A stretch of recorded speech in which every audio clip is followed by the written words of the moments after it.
Welcome to a journey through the scariest room in history, the doctor's office. Take a look at your medicine cabinet right now. You probably have aspirin, bandages, or a simple bottle of cough syrup. To us, these are lifesavers. But if you showed a modern hospital to your ancestors, they wouldn't see a place of healing. They would see a house of magic or even a house of torture. This is the story of deadly medicine. For thousands of years, humans lived in fear of sickness, but the cures were often much more dangerous than the diseases themselves. We labeled liquid poison as health drinks, called ground-up mummies, medicine, and believed that bleeding a patient until they fainted was the only way to save them. In this 15-chapter series, we are going to explore why we trusted the terrifying treatments of the past. We will look at the humoral trap, where doctors drained your blood to fix a fever. We will see the poison prescription, where people drank mercury and arsenic to stay young, and we will uncover the surgery without silence, a time before anyone knew how to stop the pain or kill the germs. Across these chapters, we will see how these fears were broken by the heroes of medicine, not with magic, but with science and courage. From the doctors who risked their lives to prove germs were real, to the brave souls who discovered the first sleep medicine, every safe pill you take today is a victory over the massive mistakes of the past. So, get ready to step inside the world of deadly medicine. Let's find out how the things that used to kill us finally taught us how to stay alive. Let the chronicles begin.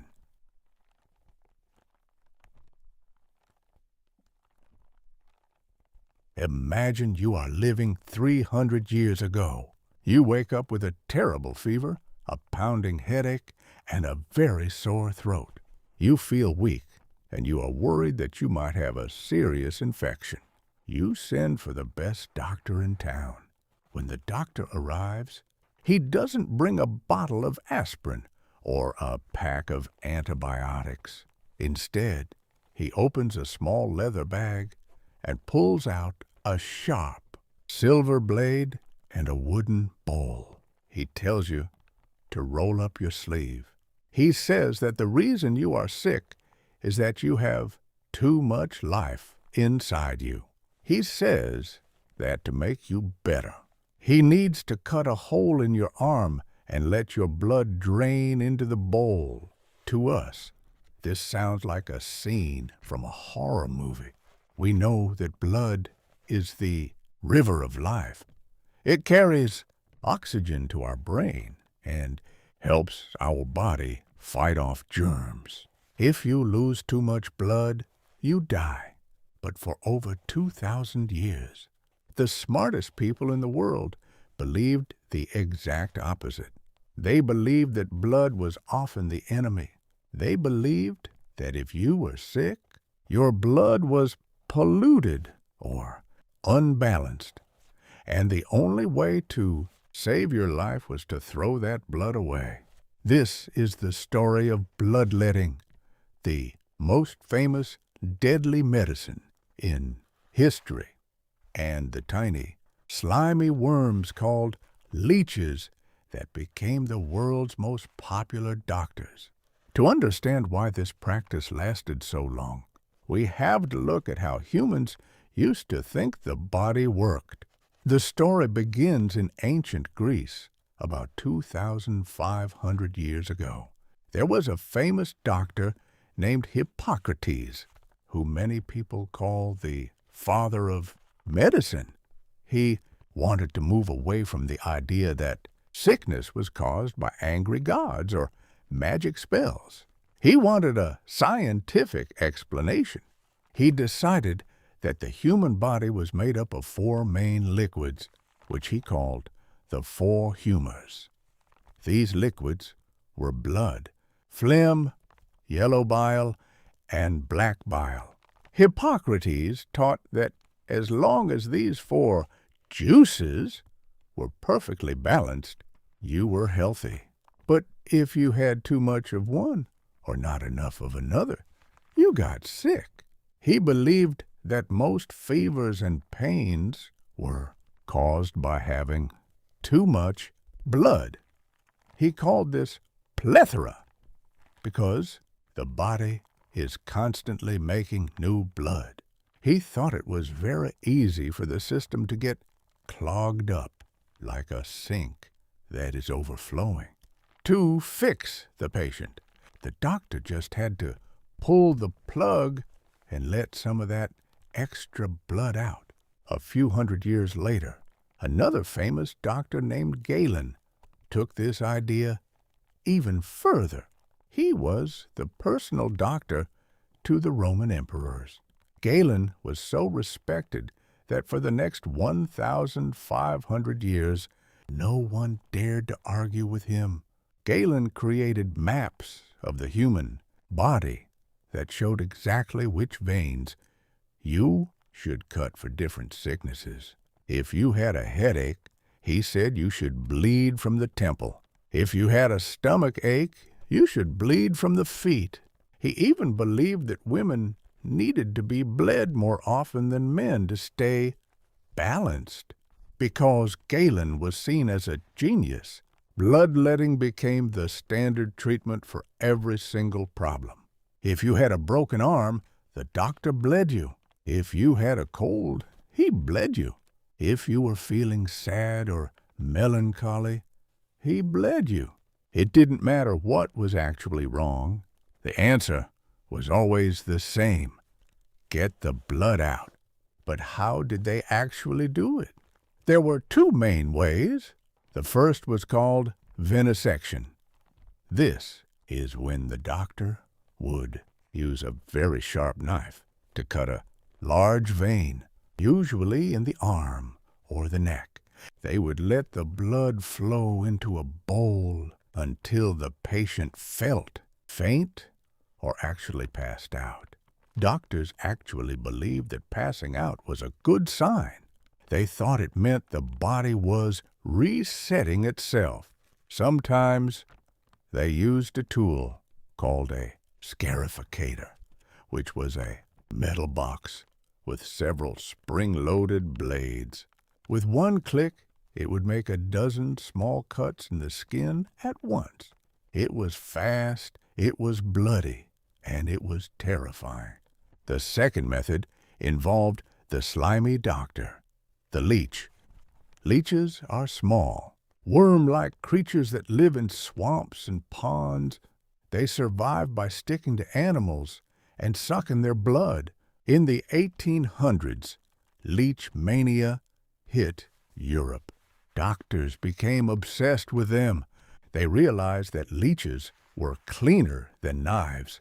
A leech has tiny teeth that saw into the skin, and its spit contains a special chemical that keeps the blood from clotting. This means a leech can drink and drink without the wound closing up. At the height of this mania, France alone was using 40 million leeches every single year. There were people whose entire job was leech fishing. They would walk into swamps with their bare legs, wait for the leeches to bite them, and then pull them off and sell them to doctors. It was a massive industry. Some women even wore leech-themed jewelry or dresses because it was seen as fashionable to be interested in medicine. Hospitals had large jars filled with leeches, and a doctor would simply reach in, pull out a few, and stick them onto the patient's forehead or the chest.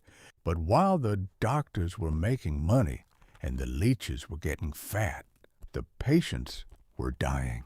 One of the most famous victims of this deadly medicine was the first President of the United States, George Washington. In December of 1799, Washington came home after riding his horse in the snow. He had a very bad sore throat and was having trouble breathing. Today, we know he probably had a simple infection that could have been treated with rest or modern medicine. But his doctors followed the 4 humors rule. Over the course of just 12 hours, they bled George Washington 4 separate times. They took out nearly 40% of all the blood in his body. Think about that. The president was already weak from being sick, and his doctors removed almost half of his life force. By the time they were done, Washington was so weak he could barely speak. He died that night. Many historians now believe that the president didn't die from his sore throat. He died because his doctors bled him to death. So, if it was so dangerous, why did it take so long for people to stop? Why didn't they notice that their patients were dying? The answer is the trap of coincidence. If a doctor bled 10 people and 2 of them happened to get better on their own, the doctor would say, "Look, my treatment worked." If the other 8 people died, the doctor would say, "They were too sick for even my great medicine to save them," because they didn't have clinical trials or statistics. They only remembered the successes and ignored the failures. The fear of bloodletting started to grow in the mid-1800s. A few brave doctors started to use math and logic to look at the results. A French doctor named Pierre-Louis studied hundreds of patients and realized that people who were bled actually died more often than people who were left alone. At the same time, we began to discover germ theory. We realized that sickness wasn't caused by imbalanced juices, but by tiny living things like bacteria and viruses. We also learned what blood actually does. We discovered that blood contains white blood cells, which are like tiny soldiers that attack germs. When a doctor was bleeding a patient, he was actually removing the very army that the body needed to win the fight. By the late 1800s, bloodletting finally began to disappear from the hospitals. It went from being the miracle cure to being seen as a barbaric mistake. But the story of the leech doesn't end there. In a strange twist of fate, leeches have made a comeback in modern medicine. Today, surgeons sometimes use leeches after they reattach a finger or a toe, because a reattached finger often has trouble moving blood back to the heart. It can get congested and die. A modern medical leech can sit on the finger and gently suck out the extra blood, keeping the area healthy until the body can heal its own veins. The slimly villain of the past has become a specialized tool of the future. The journey of bloodletting teaches us a powerful lesson about human pride. It shows us how for 2,000 years the smartest people in the world were completely wrong about the most basic part of the human body. It shows us how we can be blinded by old books and famous names like Galen, even when the truth is right in front of us. Bloodletting survived being the cause of a president's death, being a fashionable obsession with worms, and being a tool for witches and barbers. Yes, in the Middle Ages, it was often the barber who did the bleeding. This is why the barber pole has red and white stripes. The red represents the blood, and the white represents the bandages. Every time you see a barber pole today, you are looking at a hidden symbol of the era of deadly medicine. So, the next time you go to the doctor and they give you a simple pill or a shot, Take a moment to be thankful. Be thankful that they aren't reaching for a sharp blade or a jar of swamp worms. Remember George Washington and the millions of people who were saved until they were dead. The history of bloodletting is a reminder that science is a long, slow climb out of the dark. We had to lose a lot of blood to finally understand how to keep it. The blood fountain has finally stopped flowing, and we are all much healthier because of it.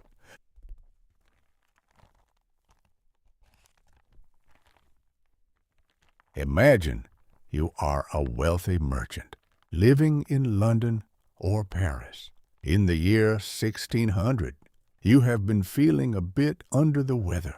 Your head aches, your stomach feels heavy, and you just don't have the energy you used to. You visit the most expensive apothecary in the city, a place that looks like a modern-day pharmacy, but filled with strange jars and dried herbs. You ask for the most powerful medicine they have. The man behind the counter reaches for a tall glass jar labeled with a single word, mumia. Inside is a dark, fine, shimmering brown powder. He tells you to mix it into your wine or honey and drink it every day. What he doesn't tell you, or perhaps what you already know and don't care about, is that the brown powder in that jar is actually the ground-up remains of a human being.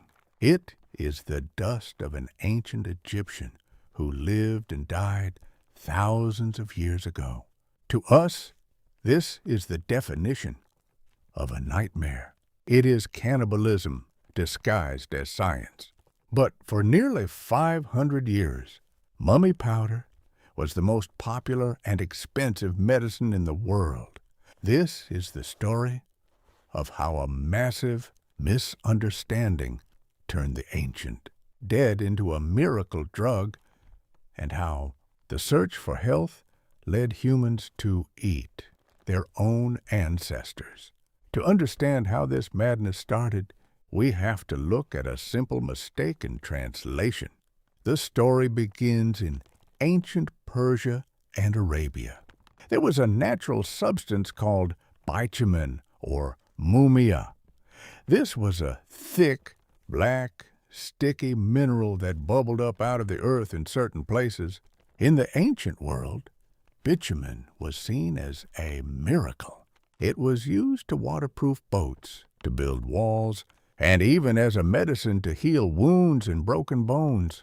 When explorers from Europe visited Egypt, they saw the ancient mummies for the first time. Because the Egyptians used resins and oils to preserve the bodies, the skin of the mummies often turned very dark, shiny, and black. The explorers looked at these black, preserved bodies and thought, that looks exactly like the miracle mineral from Persia. They wrongly assumed that the bodies were soaked in bitumen.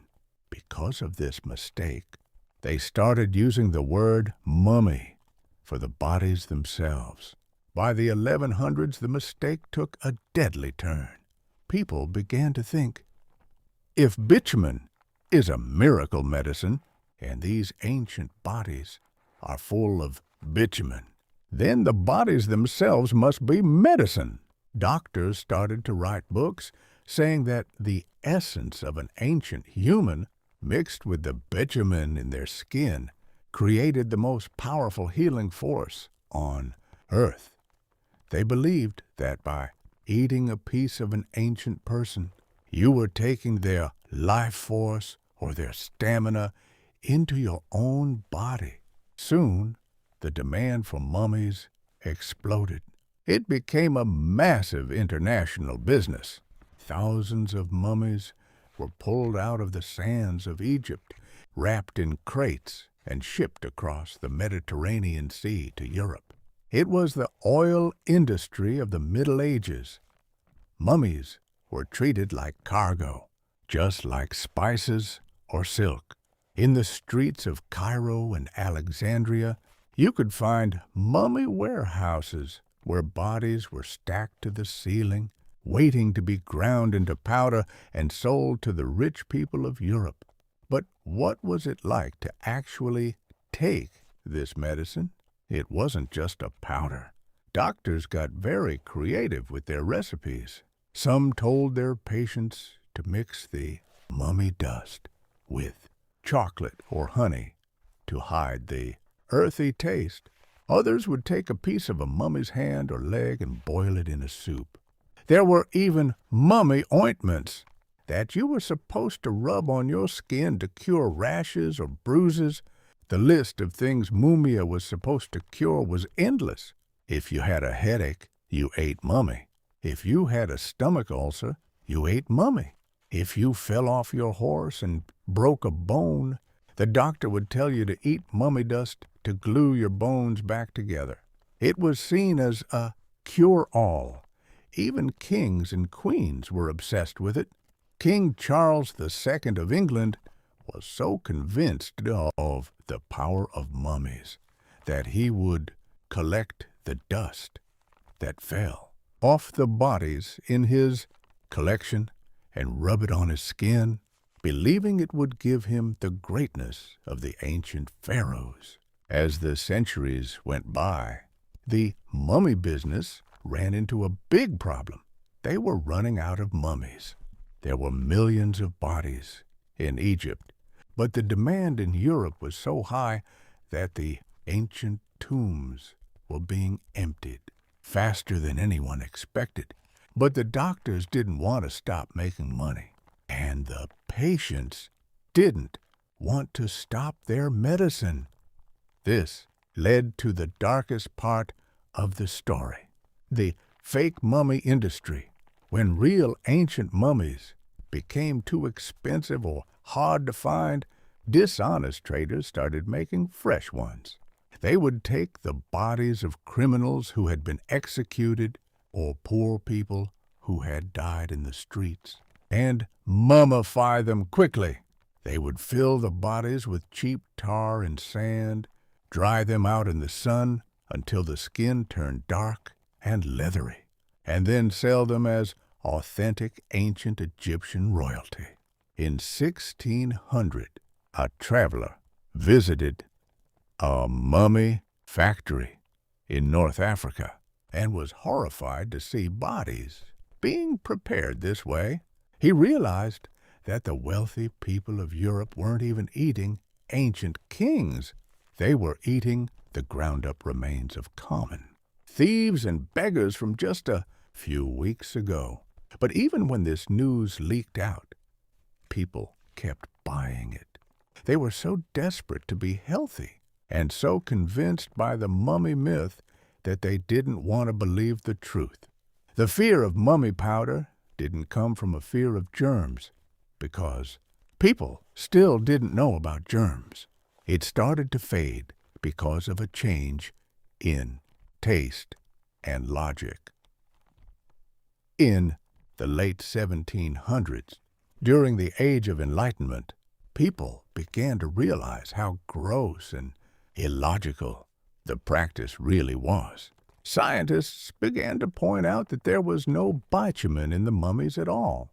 They realized it was just old, dried-out skin and bone. At the same time, the Gothic movement in literature made people start to see mummies as scary monsters rather than medicine. Instead of wanting to eat a mummy, people started writing stories about mummies coming back to life to haunt those who disturbed their graves. The corpse cure started to feel like a corpse curse. By the 1800s, mumia finally disappeared from the pharmacies, but the mummies themselves were still in danger. Even though people stopped eating them, they found other deadly ways to use them. Because there were still so many mummies left, people started using them for entertainment. Mummy unwrapping parties became a popular Friday night activity for rich people in London. They would buy a mummy invite their friends over, and slowly unwrap the bandages to see what was inside while drinking tea. Even worse, mummies were used for things we wouldn't believe today. Because the bodies were so dry and full of oils, they burned very well. There are stories of mummies being used as firewood for trains in Egypt when coal was too expensive. They were also used to make a specific color of paint called mummy brown. Artists loved this color because it was a rich, deep brown that didn't fade. It wasn't until the 1960s that the last tubes of mummy brown paint were made, because the companies finally ran out of ancient remains to grind into the paint. Today, we look back at the era of mummy powder with total shock. It is a reminder of how superstition can make even the most intelligent people act in ways that are completely insane. We look at the ancient Egyptians with respect now. We see their mummies as archaeological treasures that teach us about history, not as ingredients for a headache pill. The journey of the mummy teaches us that when humans are afraid of death and sickness, they will try almost anything to survive. It shows us that a single mistranslation of a word like bitumen can lead to 500 years of cannibalism. It survived being a royal obsession, a miracle for broken bones, and a fake industry of fresh corpses. It took the birth of modern archaeology and a change in our moral stomach to finally put the ancient dead to rest. So, the next time you see a mummy in a museum or watch a scary movie about a mummy's curse, take a moment to remember their real history. Remember that for hundreds of years, they weren't seen as monsters. They were seen as lunch. They were the ultimate deadly medicine, a brown powder in a jar that promised life by stealing from the dead. The corpse cure is finally gone, and we have learned that the best way to respect the past is to stop trying to eat it.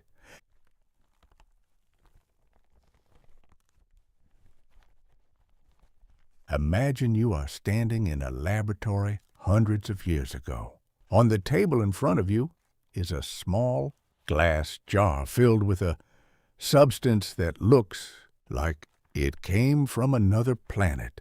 It is a metal, but it isn't hard like iron or gold. It is a liquid. It is heavy, shiny, and moves like a living creature. If you pour it onto the table, it doesn't soak in. It breaks into 1,000 tiny, shimmering beads that roll around and join back together as if by magic. This is mercury, also known as quicksilver. For most of human history, people were so mesmerized by this liquid silver that they believed it was the secret to eternal life. They drank it, they bathed in it, and they used it as a miracle cure for everything from a skin rash to a broken mind. This is the story of mercury, the world's most beautiful and deadly medicine. It is a story about a powerful emperor who built an underground ocean of poison, the blue mass pills that changed the personality of world leaders, and the tragic reason why Mad Hatters were a real part of history. This is the journey of the metal that promised to make us immortal, but ended up poisoning our bodies from the inside out.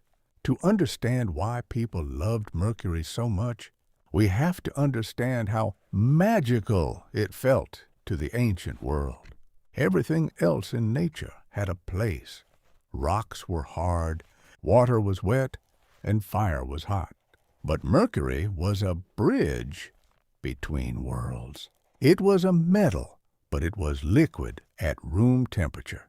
Because it was so heavy and shiny, ancient alchemists believed it was the soul of all other metals. They believed that if you could master mercury, you could turn lead into gold and live forever. The first great victim of mercury was the man who built the Great Wall of China, Emperor Qin Shi Huang. He was obsessed with living forever. He sent his doctors and magicians on long journeys to find the elixir of life.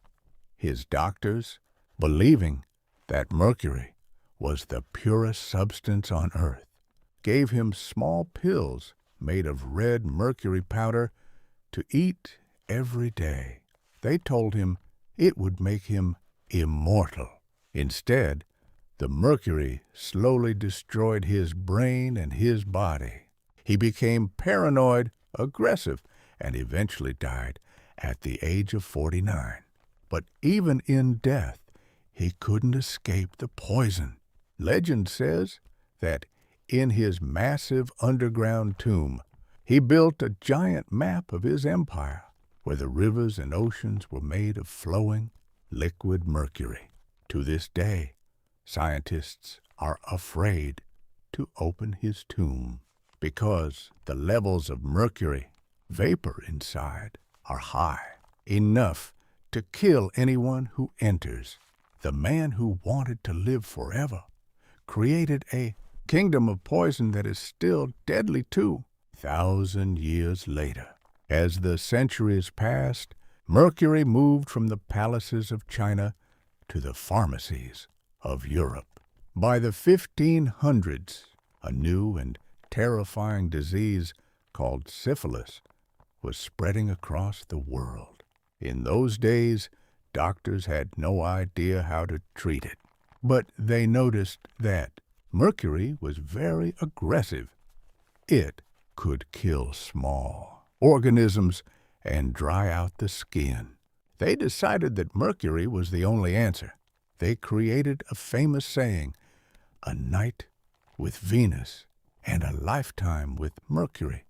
This meant that a single night of romance could lead to a lifetime of using mercury medicine. The treatments were horrific. Patients were put into steam boxes filled with hot mercury vapor. They were rubbed with blue ointment, which was a thick grease mixed with mercury.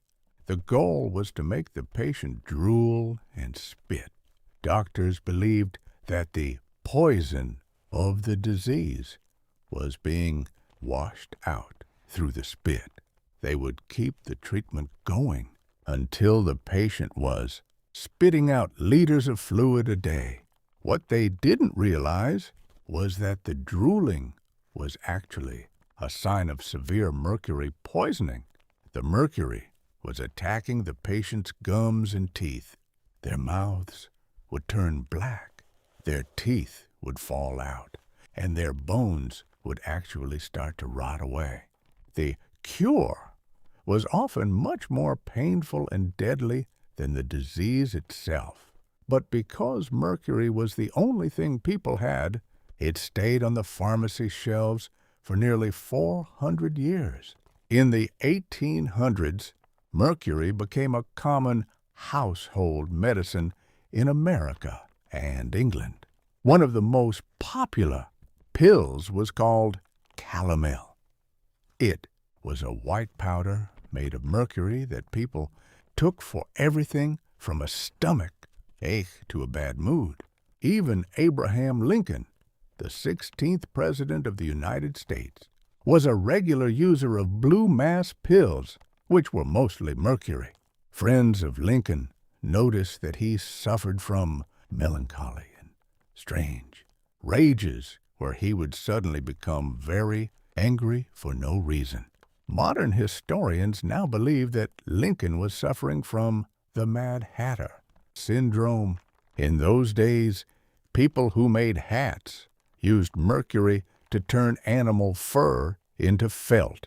Because they worked in small, unventilated rooms, they breathed in the mercury vapor all day. They developed the Hatter's shakes. Their hands would tremble. They would become extremely shy or incredibly angry, and they would eventually lose their minds. This is where the phrase mad as a hatter comes from. When Lincoln stopped taking his blue mass pills right before he became president, his personality changed. He became much calmer and more focused. He had accidentally cured himself by stopping his medicine. He was one of the lucky ones. Thousands of other people kept taking calomel and blue mass until their bodies simply gave out. The fear of mercury didn't happen all at once. It was a slow realization. Doctors began to notice that people who worked in mercury mines died very young. They noticed that children who were given mercury teething powders developed a horrific disease called pink disease, where their hands and feet would turn bright red, their skin would peel off, and they would suffer in agonizing pain. By the early 1900s, science finally caught up. We realized that mercury is a neurotoxin. It crosses into the brain and stays there, slowly breaking down the connections between our nerves. It destroys the kidneys and the lungs. We realized that the liquid silver wasn't a bridge to the gods. It was a trap. One by one, mercury medicines were banned. Calomel was thrown away. The blue ointments were burned, and the teething powders were removed from the stores. Today, we treat mercury with extreme caution. We know that it is still all around us, in old thermometers, in certain types of light bulbs, and even in the fish we eat from polluted oceans. We have hazmat, teams who come to clean up a mercury spill if a single thermometer breaks in a school. We have moved from drinking it for health to being terrified of a single drop. The journey of mercury teaches us about the danger of looks. We were tricked for thousands of years because mercury looked beautiful and magical. We assumed that because it was unique, it must be holy. It survived being the elixir of Chinese emperors, the cure for the world's most feared diseases, and the daily pill for a president. It took the madness of the hatters and the suffering of thousands of children to show us the truth. So, the next time you see a shiny silver object, or if you ever see a drop of mercury in a science lab, remember its long and bloody history. Remember Emperor Qin in his tomb of silver rivers and the mad hatters shaking in their shops. Mercury is a reminder that in the world of medicine, the most beautiful things can sometimes be the most deadly. We wanted the liquid silver to give us forever, but it only gave us a lesson in the power of poison. The immortality metal is finally back in its glass jar, and we are all much safer with the lid closed tight.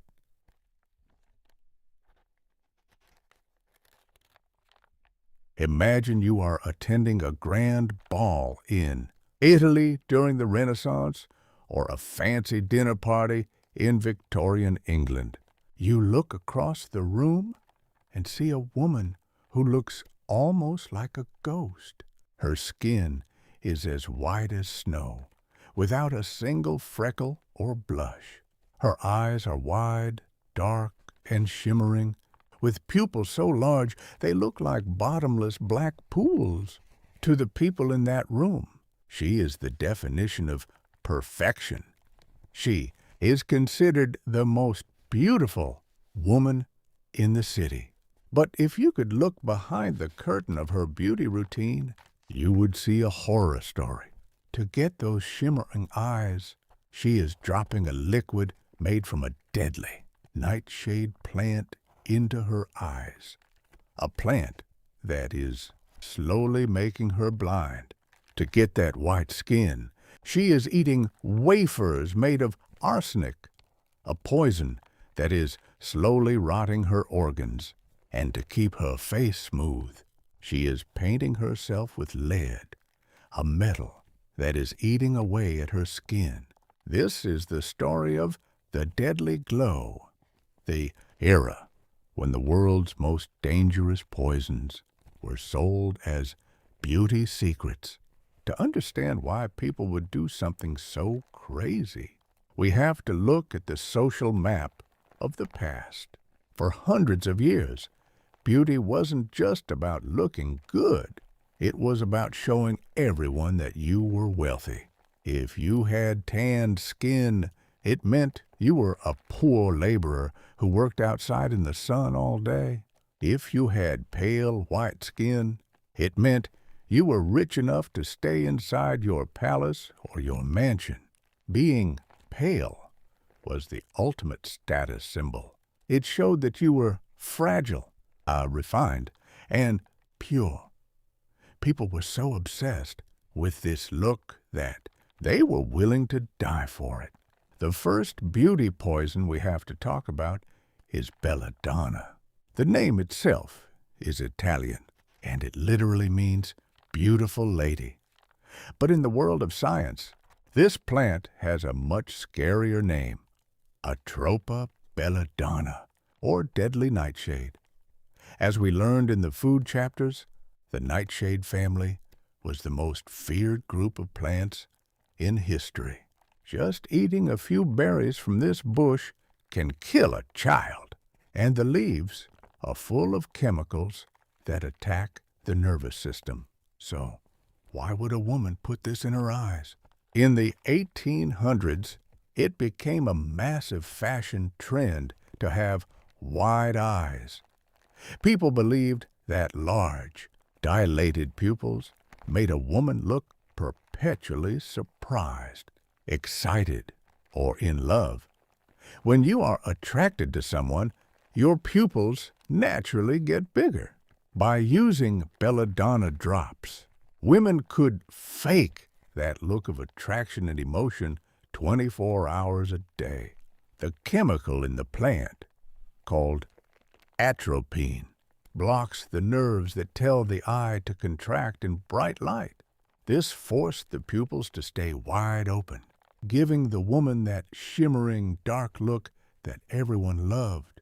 But the price was horrific. Because the eyes couldn't contract, the women were constantly blinded by the sun. They suffered from terrible headaches, blurred vision, and a racing heart. If they used the drops for too long, the nerves in their eyes would simply die, leaving them permanently blind. They traded their sight for a few years of being called a beautiful lady.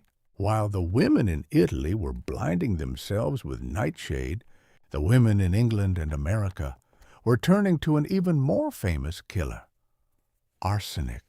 Arsenic is often called the king of poisons because it is tasteless, odorless, and incredibly deadly.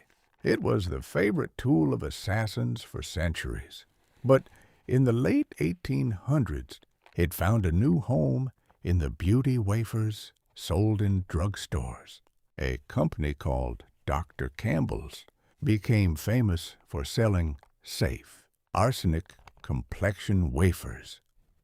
They told women that if they ate these tiny crackers every morning, the arsenic would purify their blood and give them a transparent, glowing complexion. And the strange thing is, it actually worked. But for a terrifying reason. Arsenic kills the red blood cells in your body. By destroying those cells, it causes a mild form of anemia. This makes the skin look extremely pale and white because there isn't enough blood flowing near the surface. The glow that the women saw in the mirror wasn't health. It was the first sign of their body shutting down. The arsenic also caused the skin to become very thin and clear, which people thought was beautiful. But arsenic is a poison that stays in the body. It builds up in the hair, the nails, and the liver. Women who ate these wafers started to notice that their hair was falling out in clumps. Their breath started to smell like garlic, a classic sign of arsenic poisoning. They developed dark sores on their skin and eventually died of organ failure. They were literally eating death to look like they were shining. But the deadly glow didn't stop with eating and eye drops. We also have to look at what women were painting on their faces for over 1,000 years. The most popular makeup in the world was Venetian ceruse. This was a thick, white paste made of lead and vinegar. It was the foundation of the Renaissance. Famous queens, like Elizabeth I of England, were famous for wearing a mask of this white lead. Lead is a heavy metal that is extremely toxic to the brain and the skin. When you paint lead on your face every day, it starts to eat into your flesh. Women would find that their skin was becoming scarred and pitted with small holes. To hide the holes, they would just put on a thicker layer of lead. It was a vicious cycle. The more they used it, the more they had to use it. Eventually, the lead would enter the bloodstream through the skin.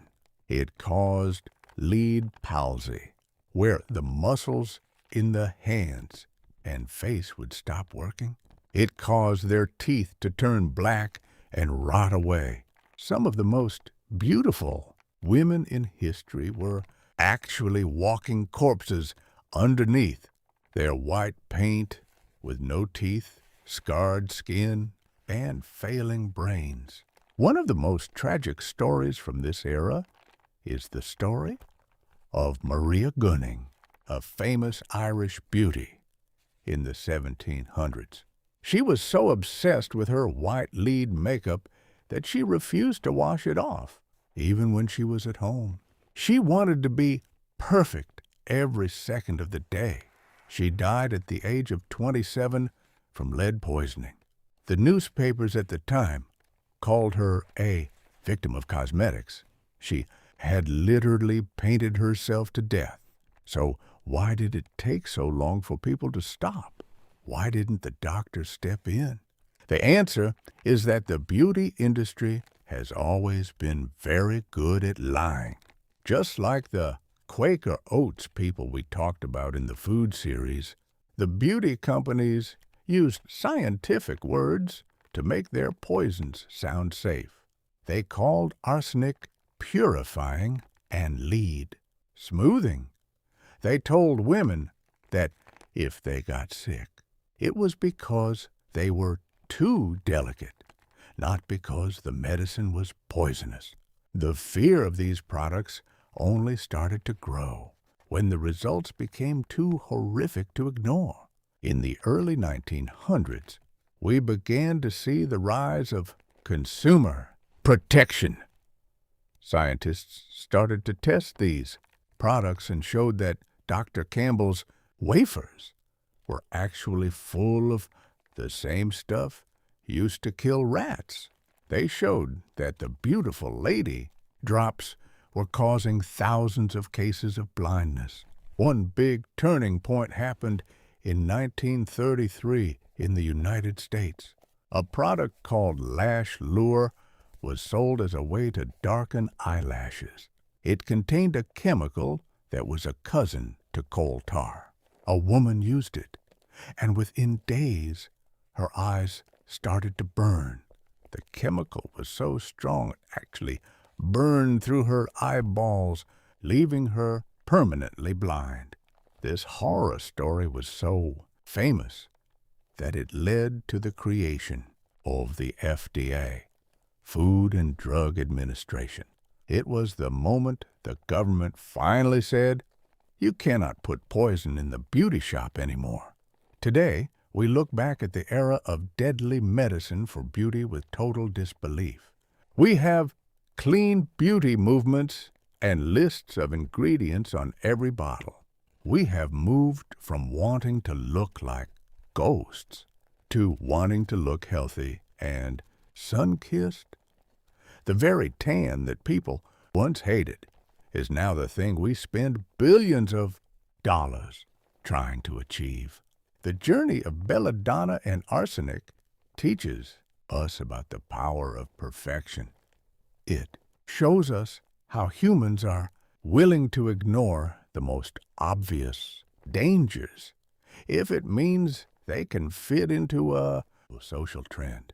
It survived being the cause of blindness for Italian nobles, the reason for the rotting skin of English queens, and the secret killer in the American drugstore. It took the deaths of thousands of women and the birth of modern safety laws to show us that a glow isn't worth a life. So the next time you look in the mirror and see a small blemish or a freckle you don't like, remember Maria Gunnan and the beautiful ladies of the past. Remember the arsenic wafers and the lead masks.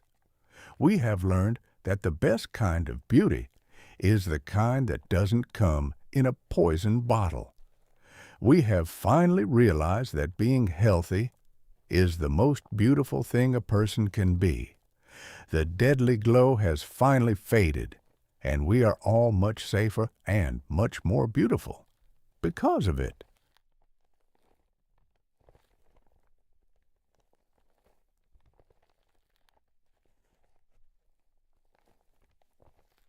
Imagine you are a parent living in a busy city in the year 1890.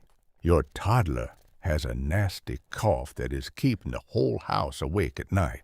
You walk down to the local corner store, not a doctor's office, but a simple grocery store.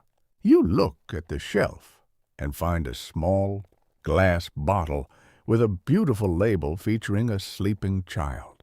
The label says it is a Soothe-All syrup that will stop any cough and help your baby sleep like an angel. You buy it for a few cents, go home, and give your child a spoonful. Within minutes, the coughing stops. The child becomes very calm. Their eyes glaze over, and they fall into a deep, heavy sleep. You think you have found a miracle. But what you don't know, because it isn't written on the label, is that you just fed your baby a mixture of heroin and high-proof alcohol. In the late 1800s and early 1900s, the world's most dangerous and addictive drugs weren't illegal substances sold in secret. They were the star ingredients in everyday medicine. This is the story of the medicine cabinet of monsters, the whole era, when cocaine and heroin were marketed as safe cures for everything from a toothache to a bad mood. To understand how this happened, we have to look at the Wild West of the medical world. Back then, there were no laws like the FDA to check what was inside a bottle. This was the era of patent medicines. Anyone could mix a bunch of chemicals in their bathtub, put it in a bottle with a fancy name, like the elixir of life, and sell it to the public. To make sure people felt like the medicine was working, these creators added ingredients that gave an immediate, powerful physical reaction. They wanted the customer to feel a kick, and nothing gave a kick quite like cocaine. Cocaine comes from the coca leaf, a plant that grows in the Andes Mountains of South America. For thousands of years, the native people there chewed the leaves for energy, much like we drink coffee. But in the 1860s, chemists figured out how to turn those leaves into a concentrated white powder. Suddenly, the energy of the leaf was multiplied by 1,000. At first, the medical world was thrilled. They thought they had found the ultimate brain tonic. Even the famous psychologist Sigmund Freud wrote letters to his friends calling cocaine a magical substance. He believed it could cure depression, shyness, and even help people stop being addicted to alcohol because it made people feel happy, energetic, and confident. It became the superfood of the Victorian era. Companies began to put cocaine in everything. There was Vin Mariani, a popular wine mixed with cocaine that was endorsed by popes, kings, and even Thomas Edison. There were cocaine toothache drops sold for children, with advertisements showing little kids happily playing with a box of the medicine. And most famously, there was the original recipe for Coca-Cola. When the drink was first invented in 1886, it contained a small amount of cocaine. It was marketed as a temperance drink that would give you a boost without the danger of alcohol. But as the years went by, a dark pattern began to emerge. People who took these tonics for a headache found that they couldn't stop taking them. When they tried to stop, they felt a crushing sadness, physical pain, and a terrifying itch under their skin. They weren't getting cured. They were becoming addicts. The brain tonic was actually a trap that was destroying families and turning productive citizens into drug fiends, a name that started to appear in newspapers for the first time. While cocaine was taking over the energy market, another monster was being born in the pain market: heroin. To understand heroin, we have to look at its parent, opium. Humans have used opium from poppy flowers for thousands of years to stop pain, but opium was messy and hard to handle. In the late 1800s, a chemist working for the Bayer company in Germany, the same company that makes aspirin, today discovered a way to make opium much more powerful. The company named this new drug heroin because it made the people who tested it feel heroic. They marketed it as a safe, non-addictive alternative to morphine. Think about that for a second. One of the most addictive substances on the planet was sold to the public with the promise that it was impossible to get addicted to it. Bayer sent out thousands of samples to doctors and ran advertisements in medical journals saying that heroin was the perfect cure for a cough. Because tuberculosis and pneumonia were common back then, everyone had a cough. Heroin became the go-to medicine for children's respiratory issues. Mothers were told to give their babies heroin syrup to help with teething pain. It was a hero in the kitchen cabinet, hiding the fact that it was slowly enslaving the people who used it. The fear of these drugs didn't start because people cared about health. At first, it started because of social panic. In the early 1900s, newspapers began to tell scary stories about cocaine-crazed criminals. They used these stories to spread fear about immigrants and poor people, claiming that the drugs were making them superhumanly strong and uncontrollable, while the rich people were still sipping their cocaine-laced wines in their mansions. They were terrified of the poor people doing the same thing in the streets. However, the real medical alarm finally went off when doctors realized they were treating thousands of patients for medicine addiction. They saw babies who were constantly sleepy and wouldn't eat because of the heroin in their syrup. They saw businessmen who had lost all their money and their minds to the quicksilver habit of cocaine. The miracle was exposed as a lie. The big turning point happened in 1906 in the United States with the Pure Food and Drug Act. This was the first time the government forced companies to list their ingredients on the label. Suddenly, people looked at their favorite soothe-all syrup and saw words like morphine, cocaine, and heroin. The secret was out. People were horrified to realize they had been feeding their children hard drugs for years. By the 1920s, the monsters were finally kicked out of the medicine cabinet. Cocaine was removed from Coca-Cola and replaced with extra caffeine and sugar. Heroin was banned entirely in many countries, and it became illegal to sell these drugs without a very strict prescription from a doctor. The era of the patent medicine came to a crashing halt, replaced by a world where science, not just marketing, decided what was safe. Today, we look back at the cocaine toothache drops and the heroin cough syrup with absolute shock. It seems impossible that we were ever that naive. But the journey of these drugs teaches us a powerful lesson about fast fixes. It shows us that humans are always looking for a miracle that will stop pain or give energy instantly.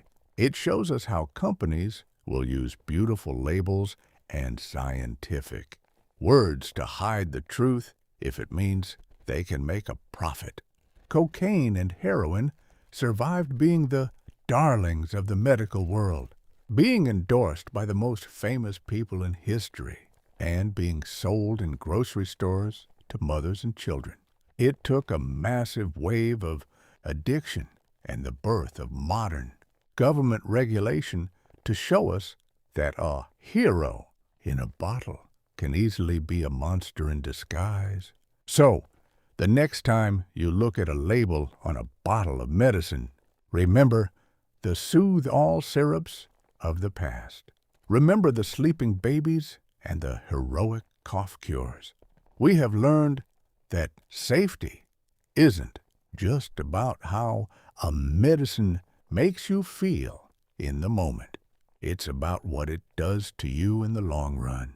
The medicine cabinet of monsters is finally locked, and we are all much safer because we finally learned to look past the beautiful labels and see the truth hidden inside.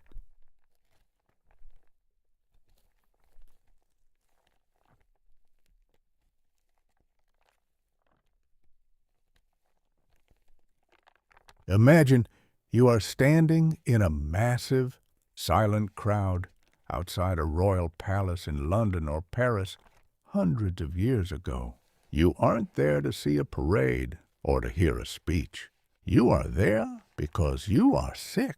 Your neck is swollen with painful, ugly lumps, and your skin is covered in sores. You have a disease called scrofula, but everyone in the crowd calls it the king's evil. You have tried every herbal tea and every prayer, but nothing has worked. Now, you are waiting for the only person in the world who can save you, the king himself. Suddenly, the heavy palace doors open.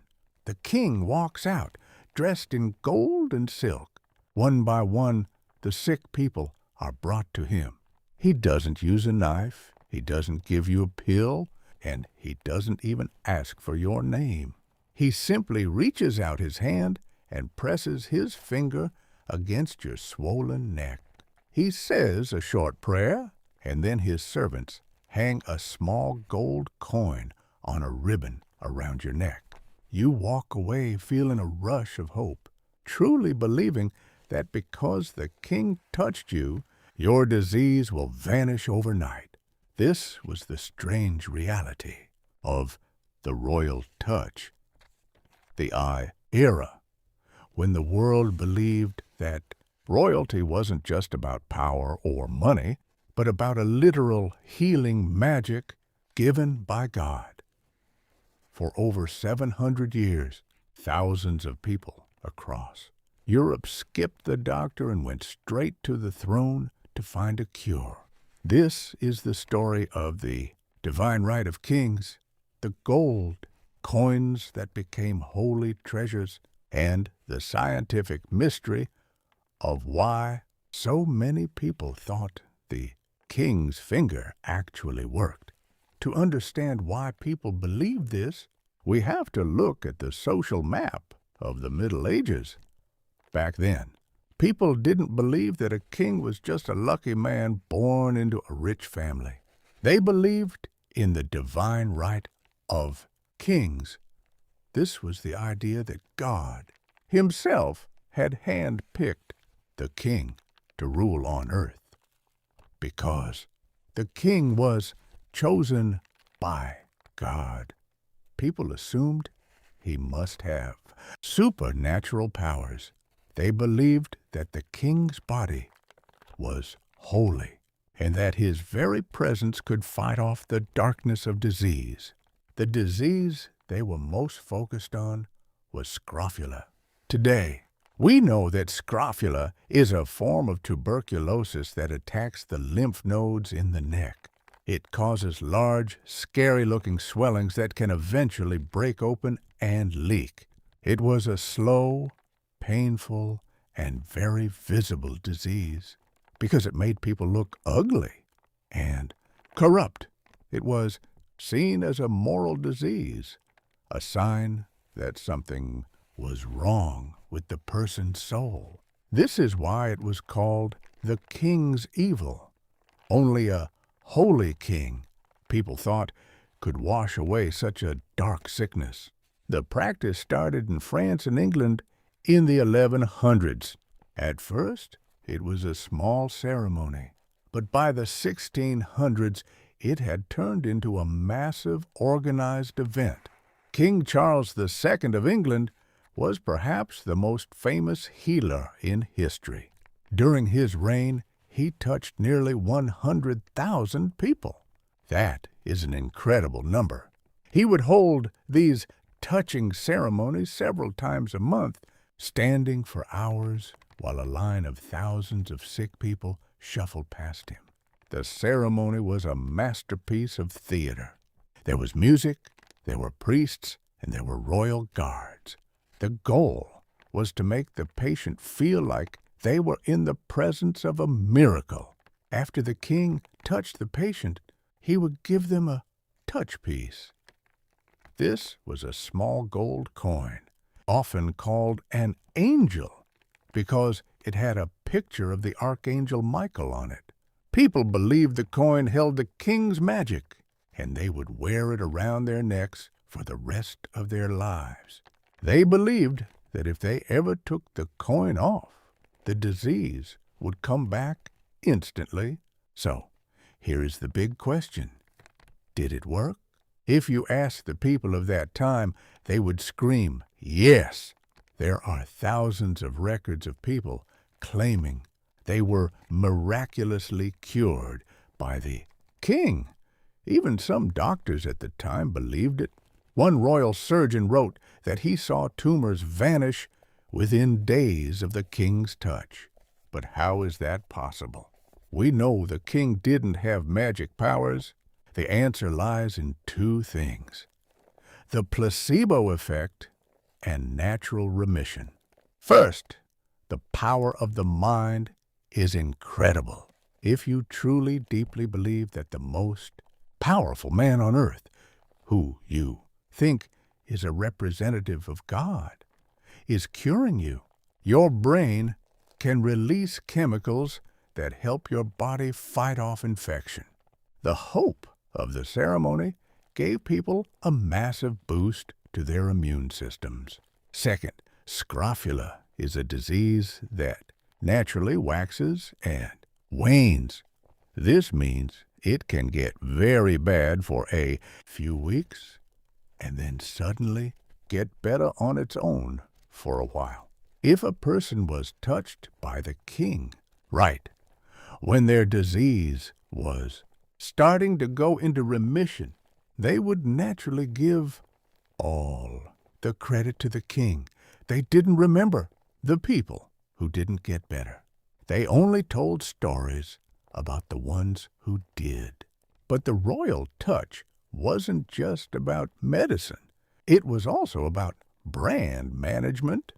For a king, being a healer was the ultimate way to prove that he was the rightful ruler. If a king was worried that someone might try to take his throne, he would hold a massive, touching ceremony to show everyone that God was on his side. It was a way of saying, if I wasn't the real king, why would my touch be curing all these people? It was the world's most powerful political advertisement. However, as the Age of Enlightenment began in the 1700s, the magic started to fade. People began to use logic and science to question the world. They started to ask, if the king can cure scrofula, why can't he cure the plague? Why can't he cure a broken leg? Scientists like Isaac Newton were changing how people thought about the laws of nature. The idea of a magic king started to feel old-fashioned and silly.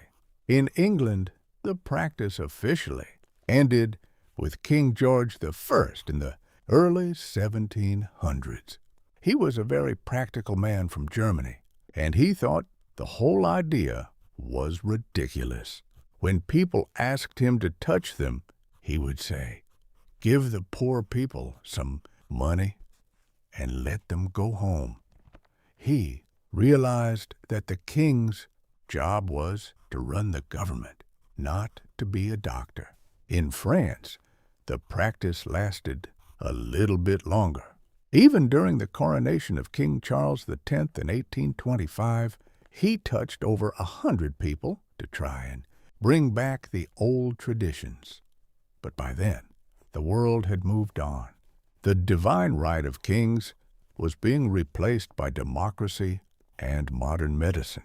People realized that if they wanted to get better, they needed a scientist with a microscope, not a king with a gold coin. The journey of the royal touch teaches us about the human need for heroes. It shows us how for 700 years we were so afraid of disease that we were willing to believe in magic just to feel safe.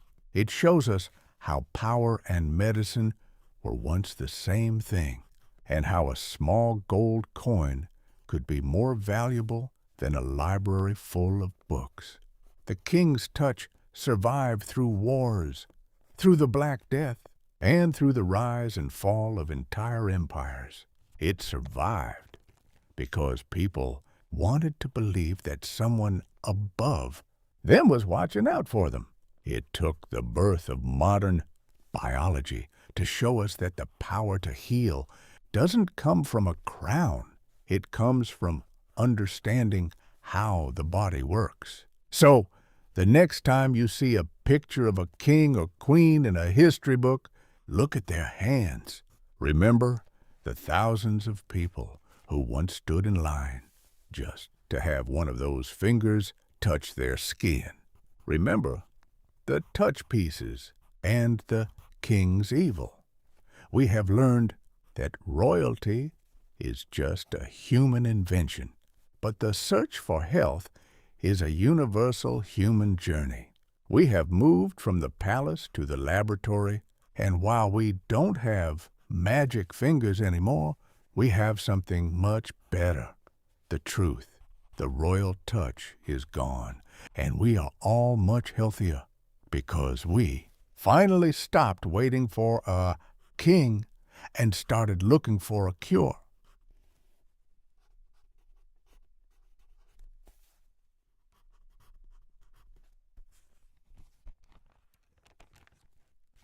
Imagine you are living 5,000 years ago, long before the invention of the wheel, the alphabet, or the first metal tools. You are a member of a small tribe, and for weeks you have been suffering from a headache so sharp and so constant that it feels like a trapped bird is pecking at the inside of your skull. Every time the sun shines, your eyes burn. Every time someone speaks, the sound feels like a hammer hitting your temple. You have tried every leaf, every root, and every prayer, but the bird won't stop pecking. You go to the tribe's healer. He doesn't give you a massage or a tea. Instead, he picks up a piece of flint, a rock that has been chipped until its edge is as sharp as a razor. He tells you to lie down. Two men hold your arms and legs. Then, without any medicine to numb the pain, the healer begins to scrape and saw at the bone of your forehead. He is going to drill a hole right through your skull. He believes that the reason you are in pain is that a dark spirit is trapped inside your head, and the only way to save you is to give that spirit a door to fly out of. This is the story of trepanation, the oldest surgical procedure in human history.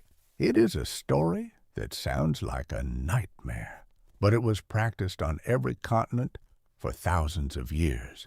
It involves ancient spirit doors, the terrifying crown saw of the Middle Ages, and the surprising discovery that many of our ancestors actually survived this deadly medicine. This is the journey of the skull drill. The moment humans first tried to look inside the most mysterious organ of all, the brain. To understand why people did this, we have to look at the oldest medical records in the world. Human bones. Archaeologists have found skulls in France, Peru, and Russia that are over 10,000 years old. On many of these skulls, there is a perfect round hole about the size of a large coin. At first, scientists thought these holes were caused by battle wounds from axes or spears. But when they looked closer under a microscope, they saw something amazing. They saw that the bone around the edges of the hole had started to grow back. This means the person didn't die when the hole was made. They lived for months or even years afterward. This wasn't a wound. It was an intentional operation. In some ancient cemeteries in Peru, nearly half of all the skulls found have these holes. For our Stone Age ancestors, skull drilling was as common as getting a tooth pulled today. But why were they doing it? Since there were no written books 5,000 years ago, we have to guess, based on what we know about ancient beliefs. The most likely reason was the spirit door. Before we knew about biology, people believed that the mind was controlled by spirits. If someone suffered from epilepsy, where they had sudden seizures and fell to the ground, people thought they were being possessed by a demon. If someone had a mental illness or a terrible migraine, it was seen as a spiritual pressure building up inside the bone. They believed the skull was like a prison, and the hole was the key to setting the prisoner free. The tools they used were terrifyingly simple. In the beginning, they used obsidian or flint, rocks that could be made sharper. Then a modern surgical knife. They would use 4 different methods. Sometimes they would scrape the bone away slowly, layer by layer, until they reached the brain. Sometimes they would groove a circle and pop out a piece of bone like a lid. Other times, they would drill a series of tiny holes in a circle and then punch out the middle. Can you imagine the pain? There was no anesthesia. There was no way to stop the screaming. The only thing the patient might have had was a strong fermented drink or a bitter root to chew on. And yet, the record showed that the success rate was surprisingly high. In the Inca Empire of South America, nearly 80% of the people survived the operation. These ancient doctors were incredibly careful not to touch the brain itself. They only wanted to open the window of the bone. As the centuries passed, and we moved into the Middle Ages and the Renaissance, the skull drill didn't go away. It just got more industrial. Doctors began to use a tool called a trepane.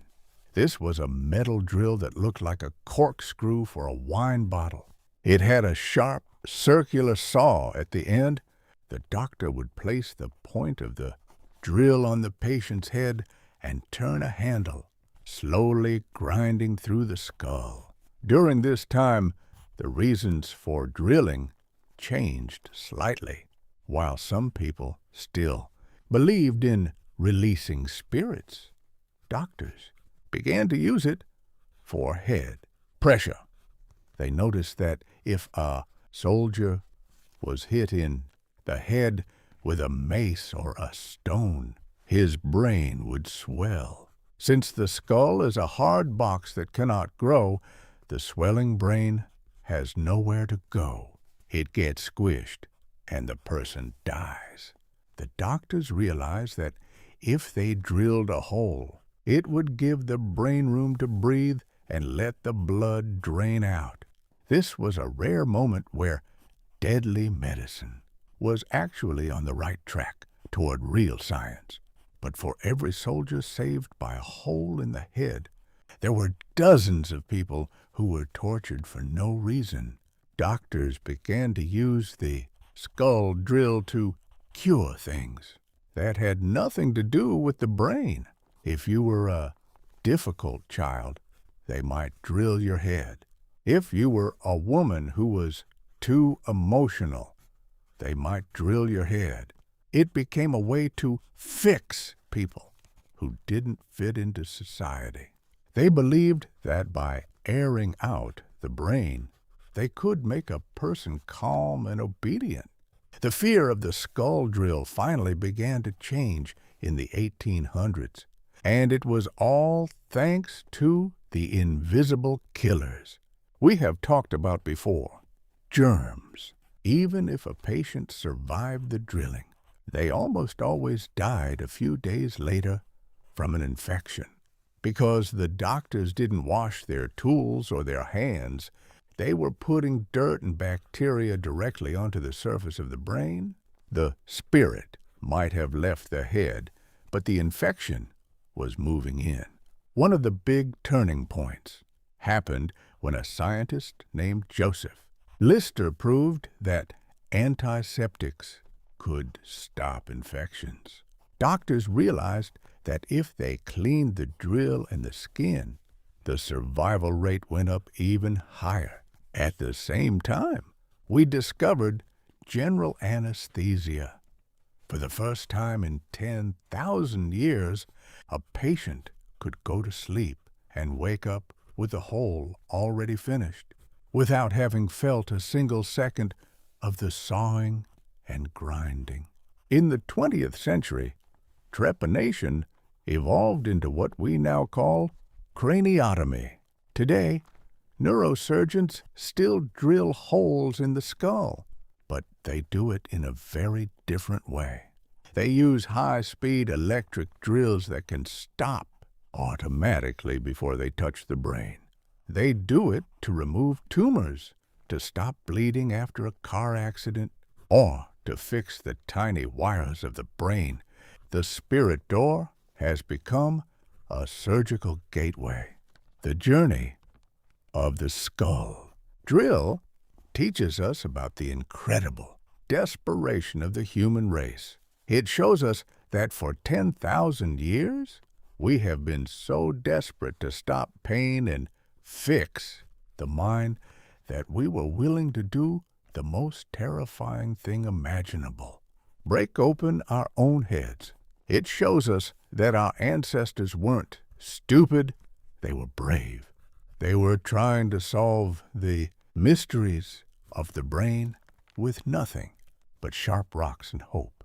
The drill survived through the Stone Age, through the palaces of the pharaohs, and through the bloody battlefields of the world wars. It survived because the brain is the one part of the body we still don't fully understand.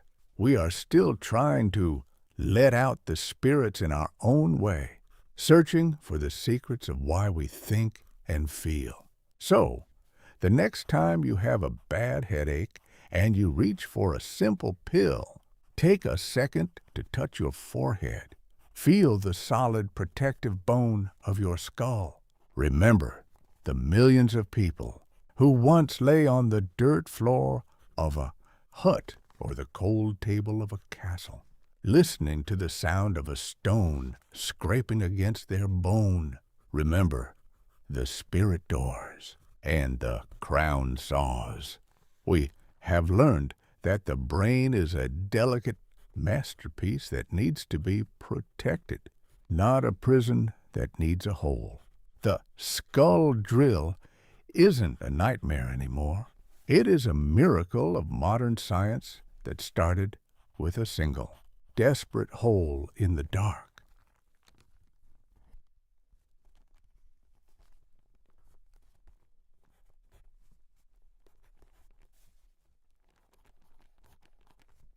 Imagine you are living in a crowded city in Europe in the year 1650.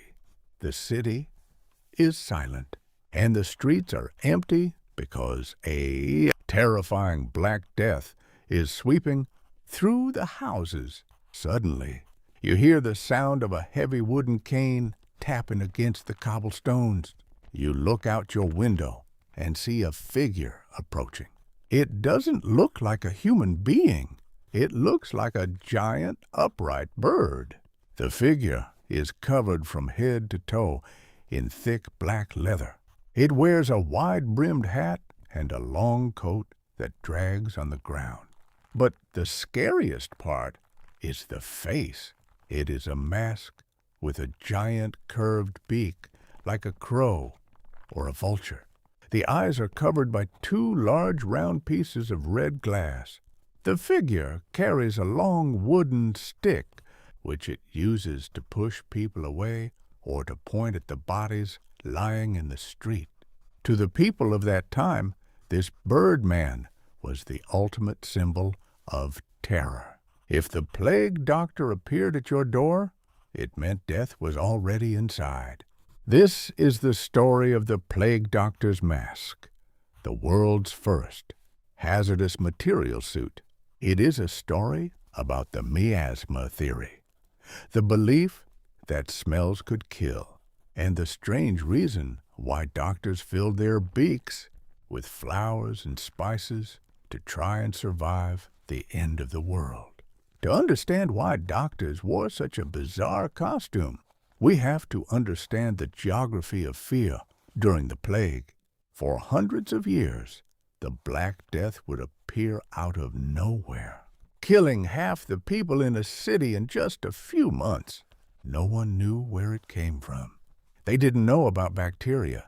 They didn't know about fleas. And they didn't know about rats. Instead, they believed in a theory called miasma. The word miasma means bad air or pollution. Doctors believed that the earth was full of evil vapors that would bubble up from rotting swamps, dirty gutters, and even the breath of sick people. They believed that if you smelled something stinky or foul, you were actually breathing in the disease. To them, the smell was the poison. This is why people in the Middle Ages were obsessed with perfumes and flowers. They weren't just trying to smell nice. They were trying to create a shield against death.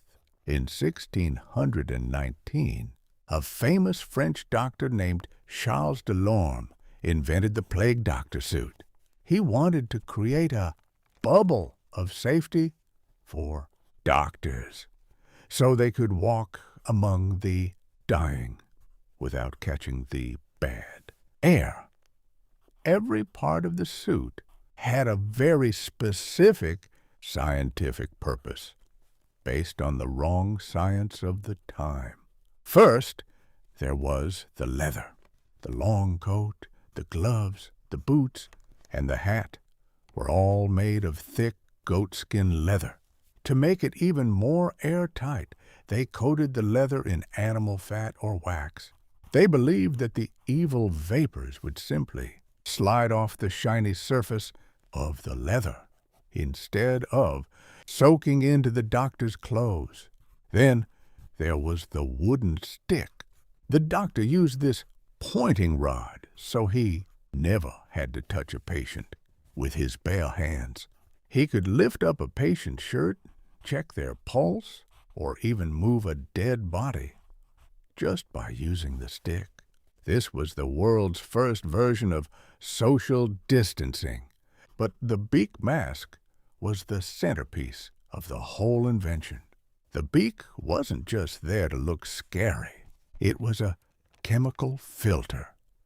Inside the long, hollow beak, the doctor would stuff a mixture of over 50 different herbs and spices.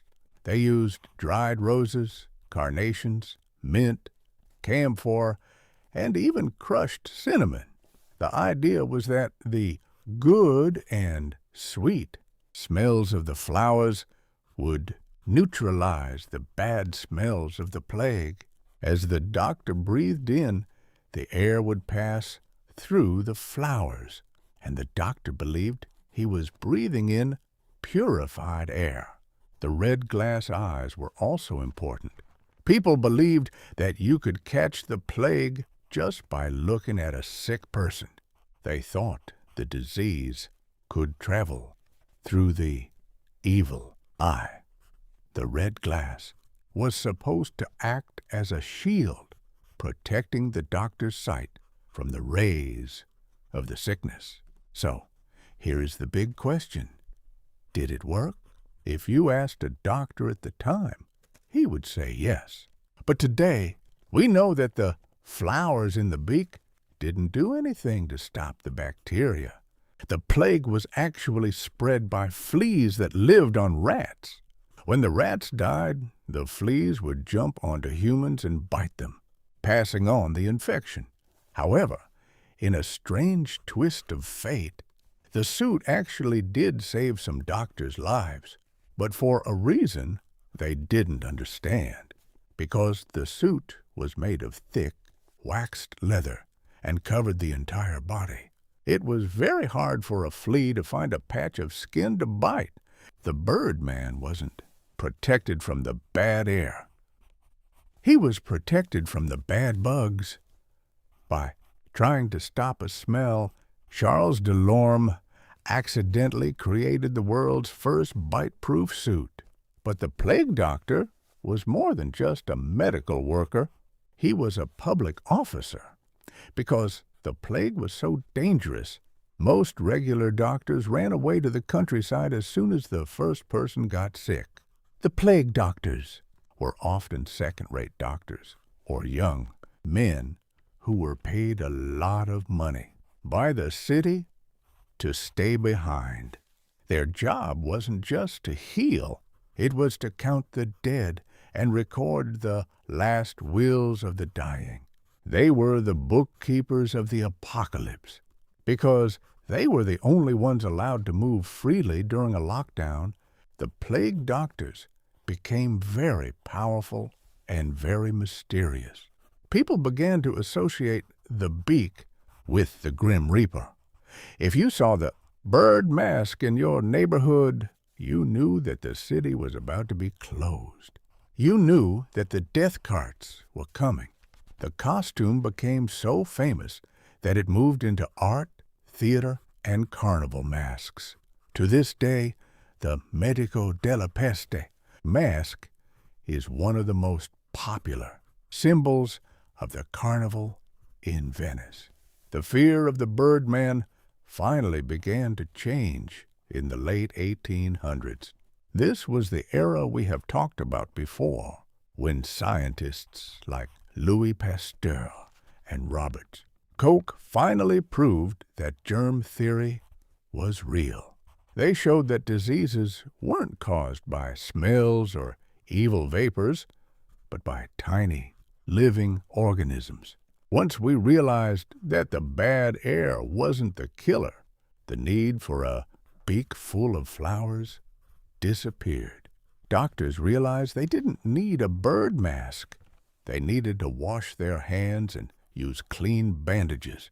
They traded the heavy, smelly leather for white cotton coats and simple face masks. The bird of death was retired, and the modern doctor was born. The journey of the plague doctors. Mask teaches us about the logic of desperation. It shows us how humans will create the most elaborate and terrifying inventions just to feel like they have a tiny bit of control over a world that feels out of control. It shows us how we can be right about staying covered, but completely wrong about why we are doing it. The mask survived through the Great Plague of London, the outbreaks in Italy, and the final waves of the Black Death across Europe.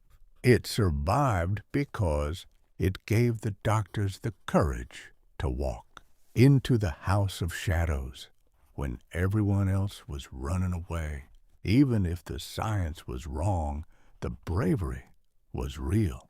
So, the next time you see a picture of a plague doctor, or if you see someone wearing a beak mask for a costume party, take a moment to look at it differently. Don't just see a monster, see a shield. See a man who was so afraid of the air he breathed that he turned himself into a bird just to survive. Remember the flowers in the beak and the red glass eyes. We have learned that the bad air can't hurt us, but the bird man is a reminder of the time when the human race stood on the edge of the darkness and tried to sniff its way back into the light. The bird of death has finally flown away, and we are all much safer because we finally learned that the real killers are much smaller than we ever imagined.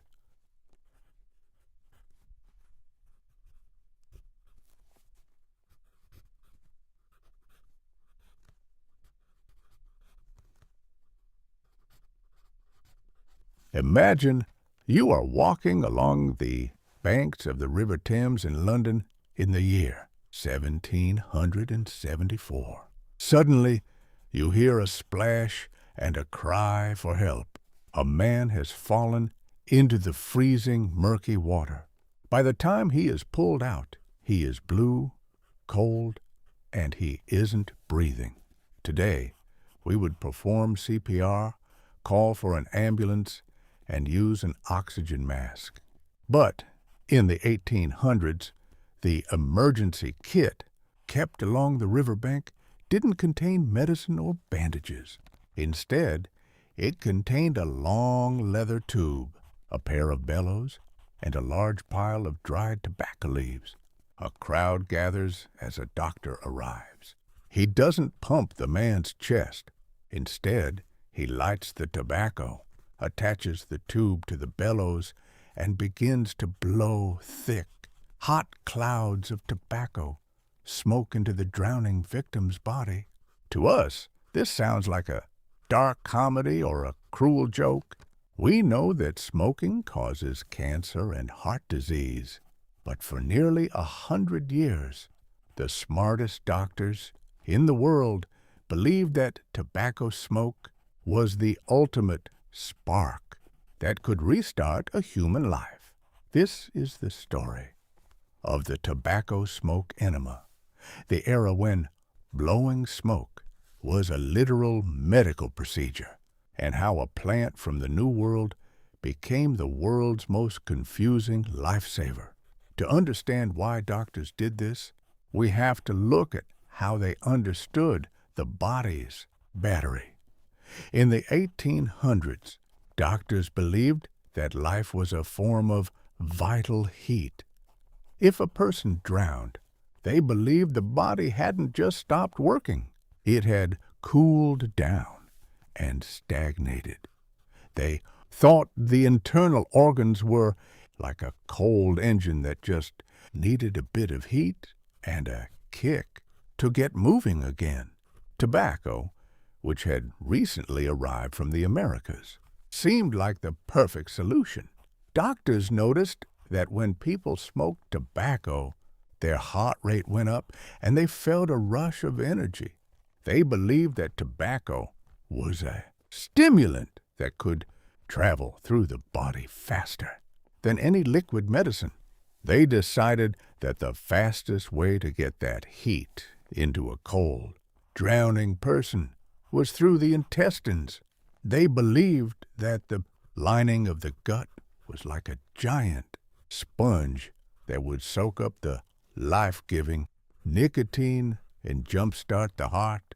The practice became so popular that a group called the Royal Humane Society was formed in London. Their mission was to save the apparently dead. They placed resuscitation kits at every major bridge and dock along the river.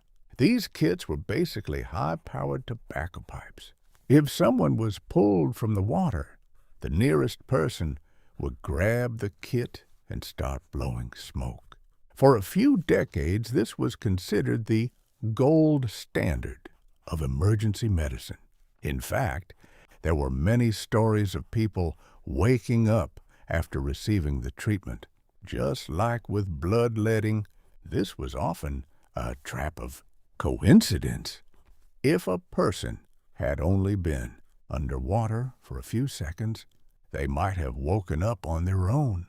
But the doctor and the crowd would see the smoke going in and the person waking up, and they would cheer for the miracle of tobacco. But the tobacco smoke enema wasn't just for drowning. Because doctors believed it was a stimulant, they started using it for everything. If someone had a bad stomach ache, they got the smoke. If someone was suffering from melancholy or depression, they got the smoke. It was even used to treat the plague and headaches. It became a cure-all that was forced into the bodies of thousands of people who were already suffering. This era is actually where one of our most famous English idioms comes from. When someone is lying to you or giving you fake compliments to make you feel good, we say they are blowing smoke up your... Well, you know the rest. Today, it's a funny saying, but in the 1700s, it was a very real and very uncomfortable medical reality. It was a symbol of a doctor trying to fix a problem with nothing but hot air and a bad idea. So, why did it stop? Why aren't we still blowing smoke today?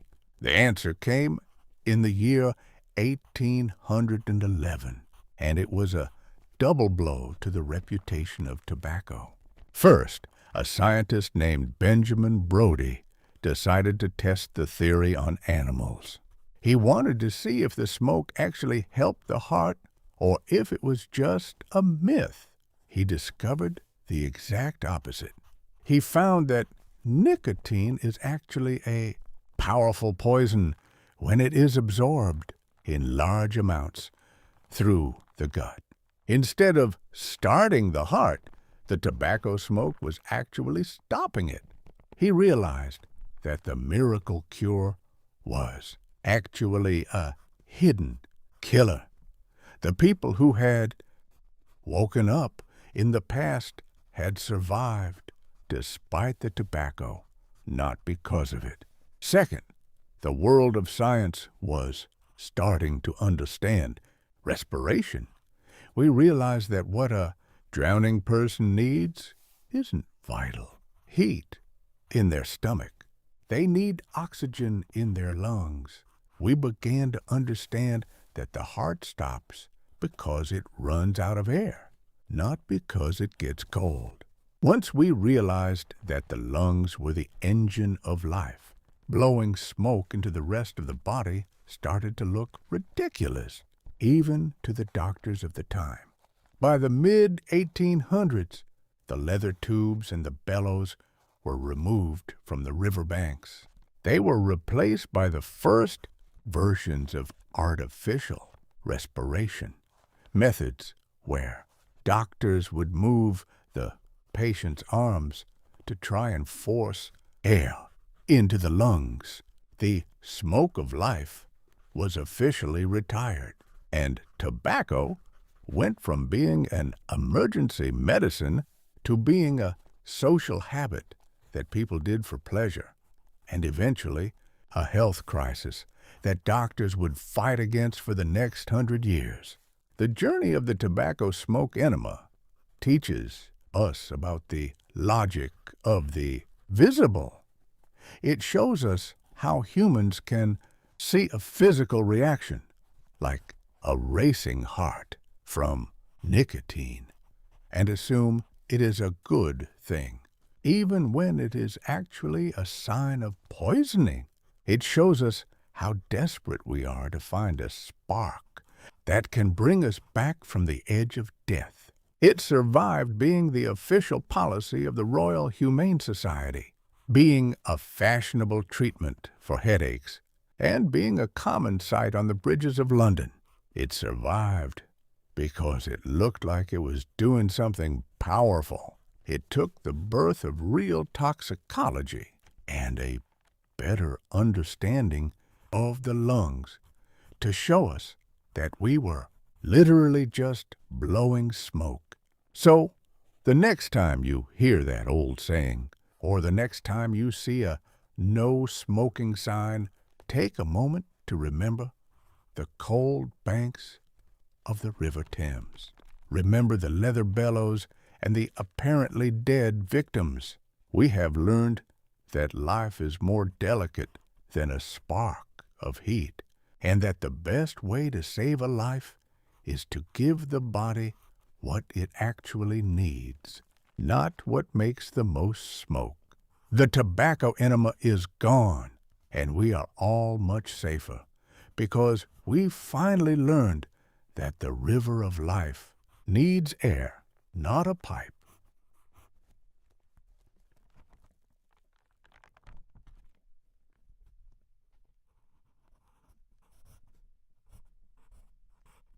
Imagine you are living in the year 1920.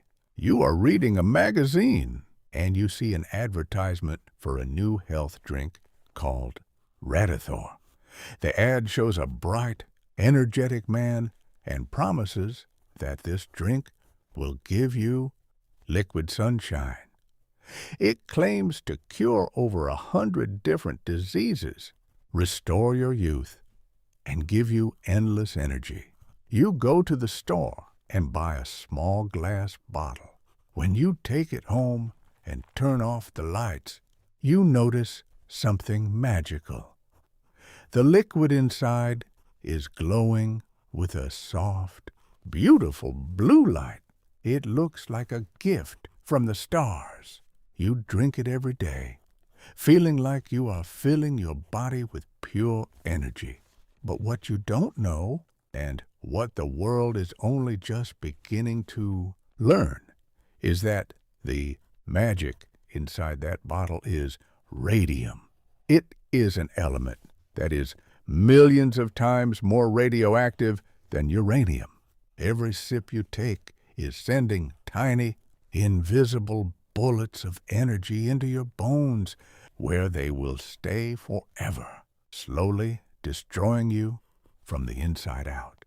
This is the story of the radium craze, the era when the world's most dangerous energy was sold as a health tonic, and how the magic glow turned into a national tragedy.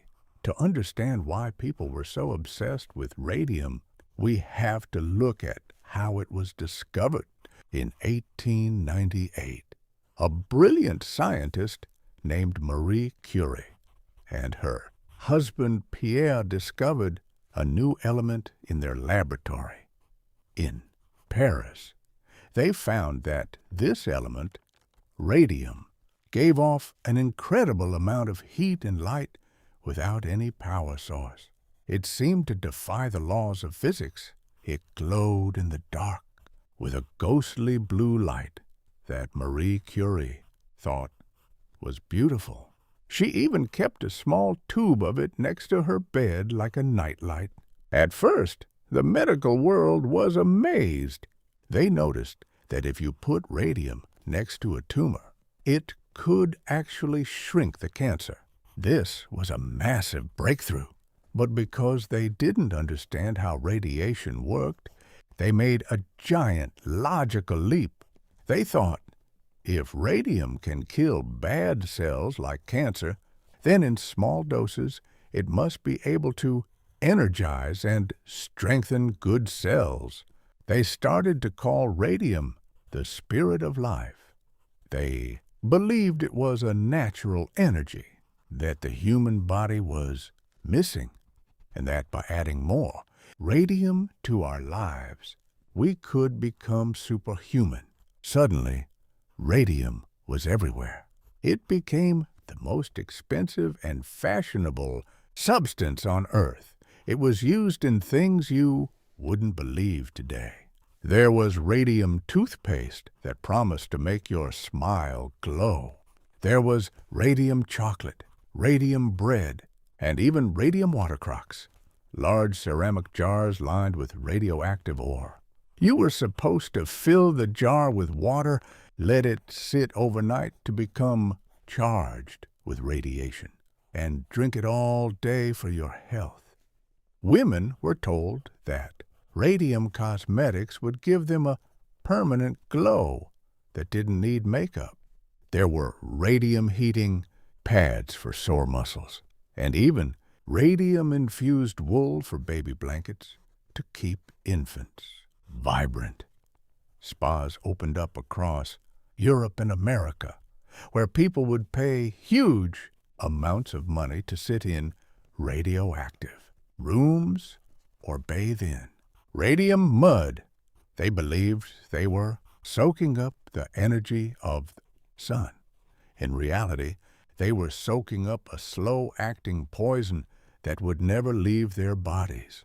The most famous radium celebrity was a wealthy American businessman named Eben Byers.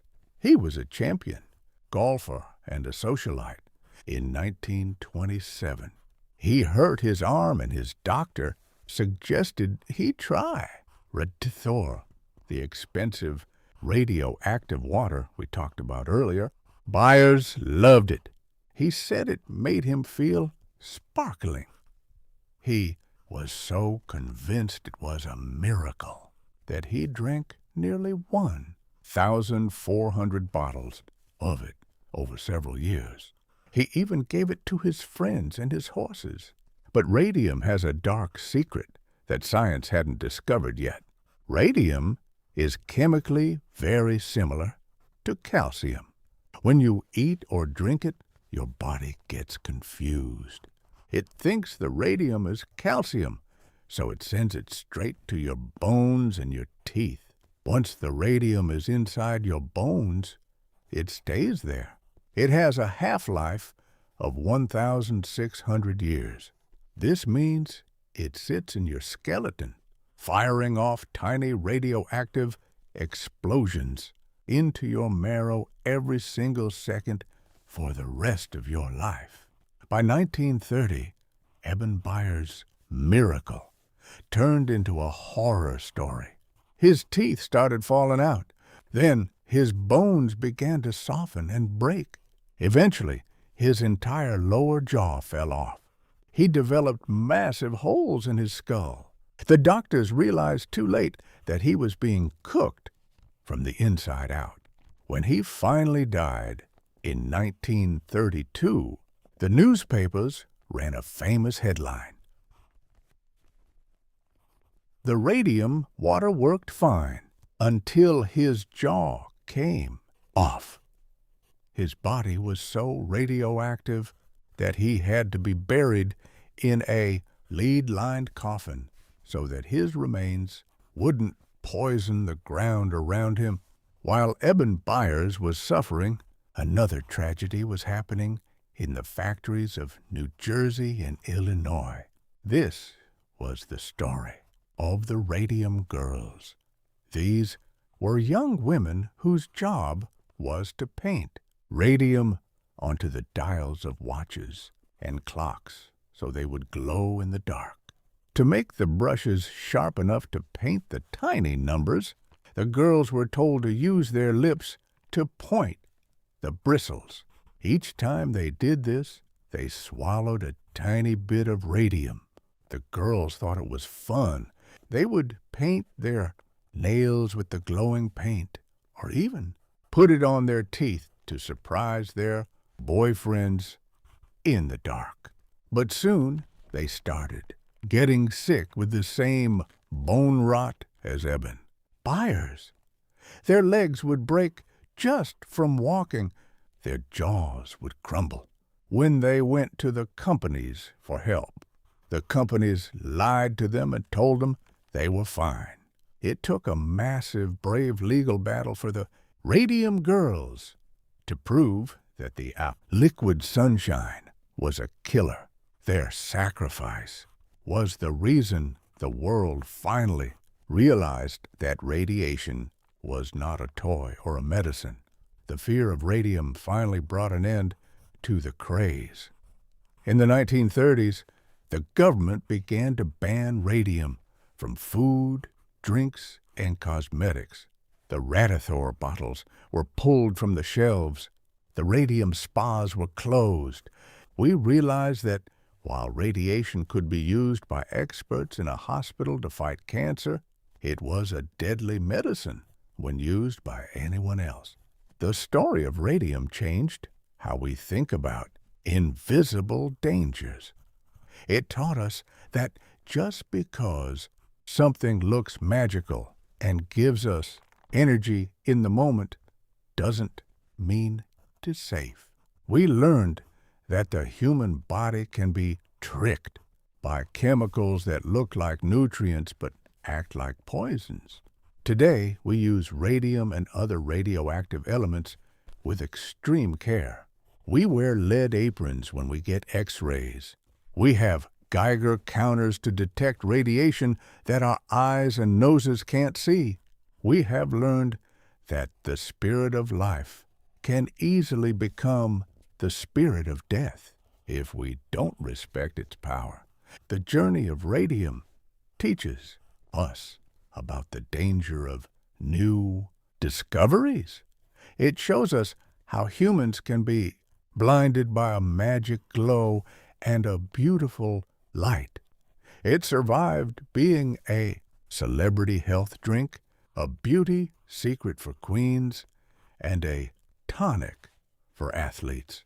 It took the death of Eben Byers and the tragedy of the Radium Girls to show us the truth hidden inside the blue light. So, the next time you see a watch that glows in the dark, or if you ever see a radioactive sign at the doctor's office, remember the era of liquid sunshine. Remember the blue jars of water and the permanent glow of the cosmetics. We have learned that the greatest power in nature is something to be respected, not something to be put in a bottle. The radium craze has finally ended, and we are all much safer because we stopped trying to drink the sun and started learning how to protect ourselves from its fire.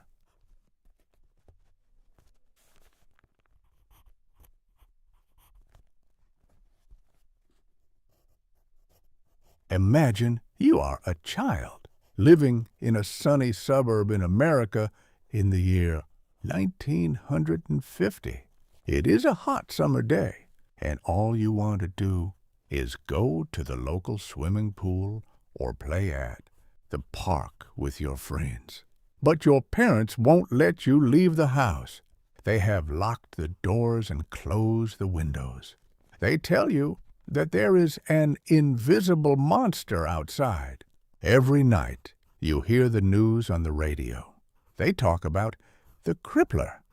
It is a disease called polio, and it is spreading through the country like a ghost. One day, your best friend is playing tag. The next day, they are in a hospital bed, unable to move their legs. And then, the most terrifying thing of all happens. The disease attacks the muscles in your chest. Suddenly, you can't take a breath.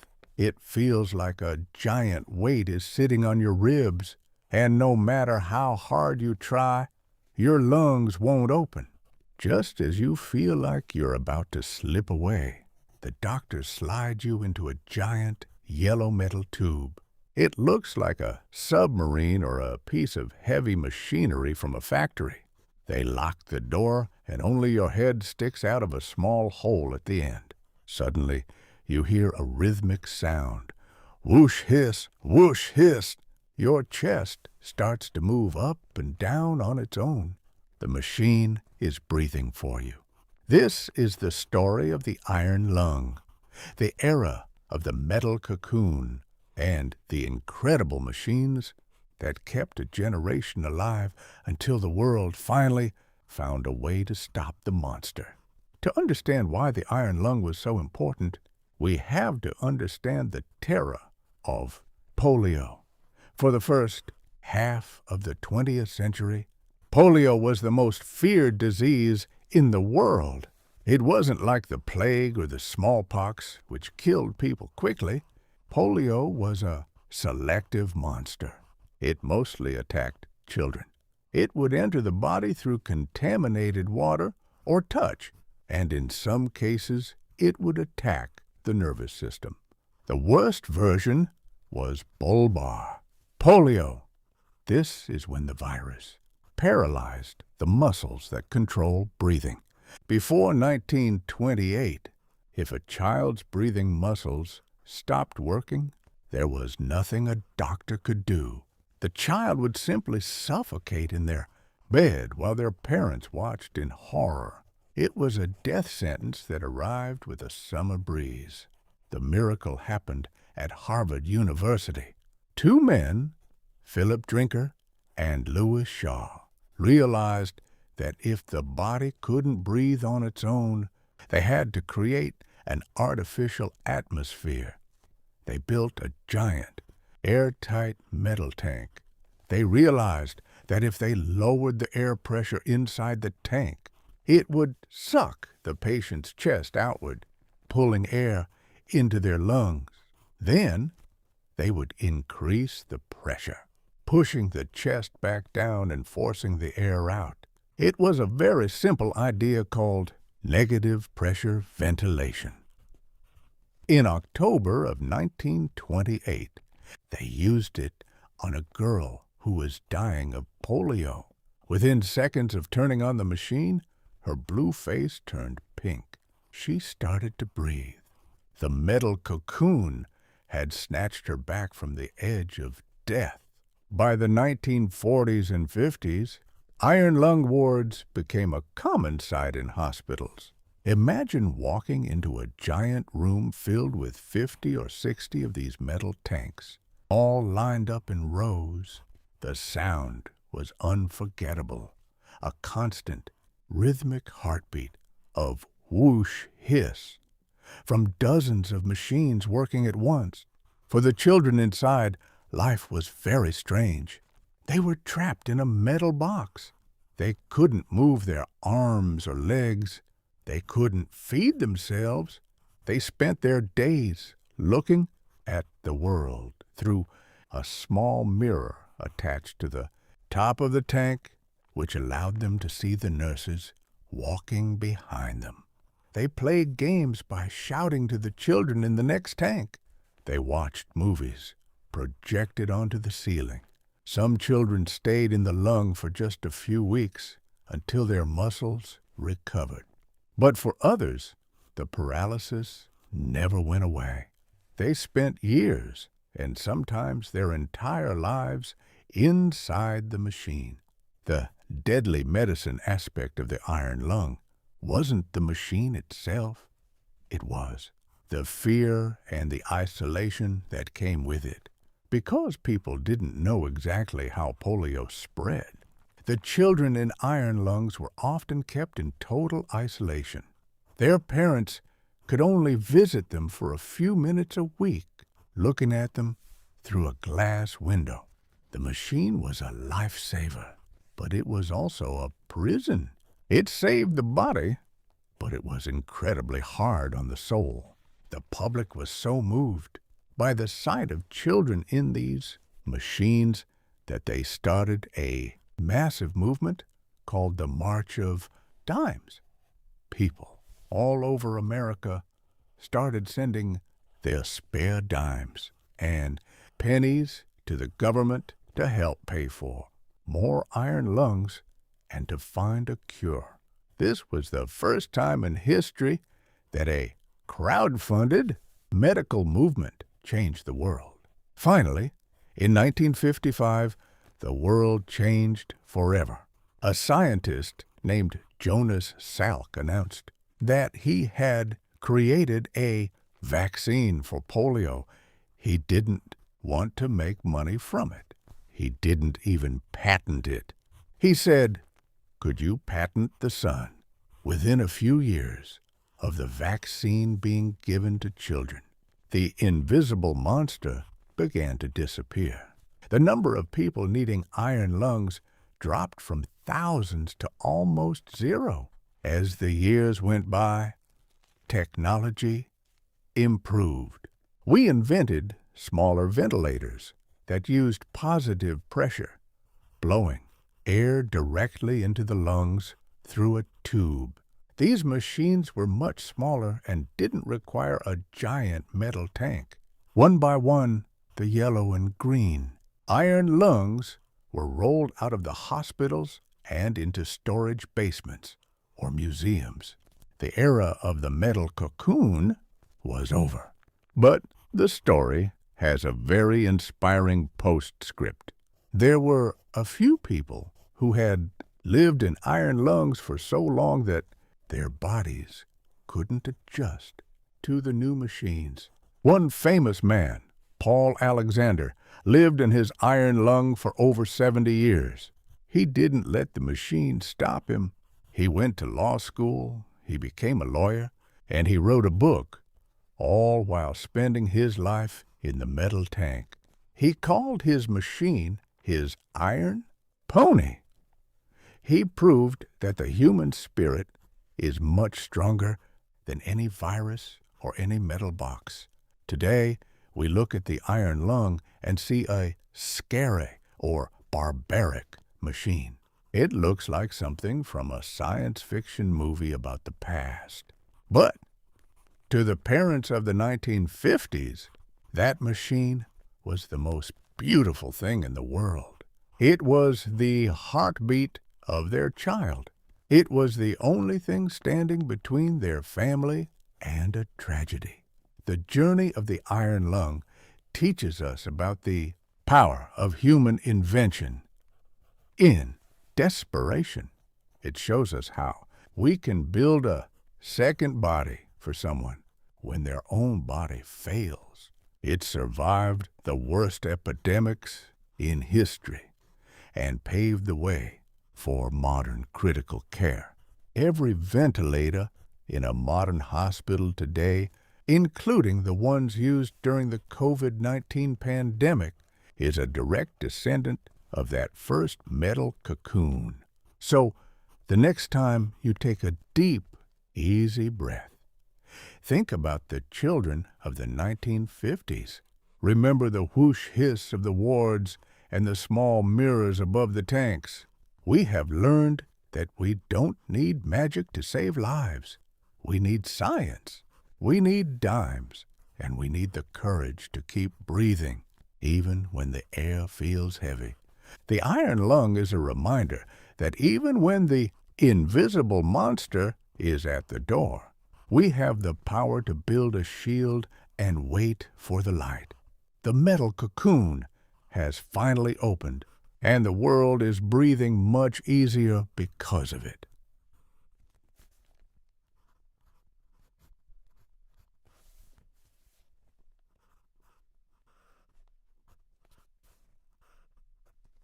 Imagine you are a young woman in the year 1846, living in the beautiful city of Vienna, Austria. You are about to have a baby, and you are terrified. But you aren't afraid of the pain or the hard work of giving birth. You are afraid of the hospital. In those days, there was a mysterious and deadly ghost haunting the maternity wards called childbed. Fever. 1 out of every 5 women who walked into the hospital to have a baby never walked out. They would develop a high fever, their bodies would shake, and within days they would die in agony. There were 2 clinics in the city. In the first clinic, the babies were delivered by doctors and medical students.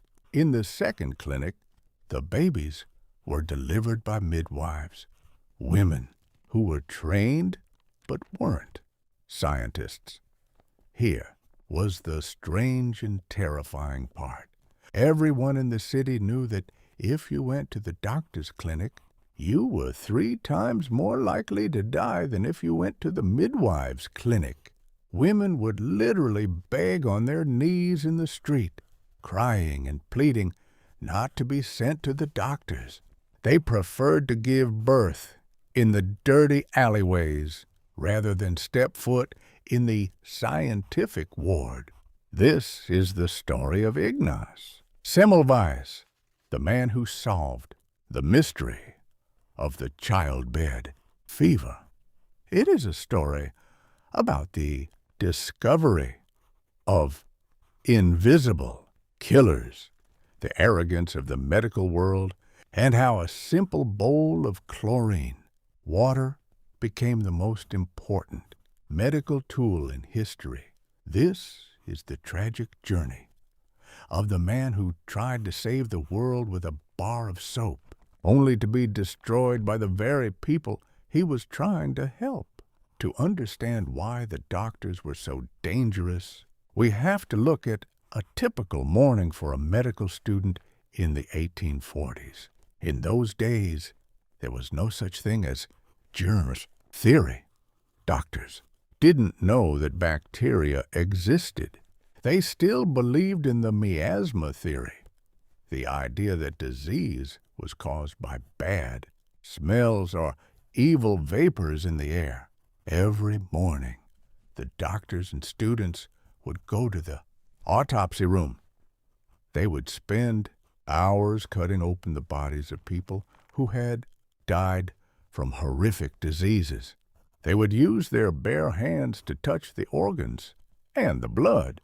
When they were finished, they might wipe their hands on a dirty towel or a blood-stained apron, but they never, ever washed them. To a doctor of that time, blood and death on your hands were a badge of honor. It showed that you were a hard-working man of science.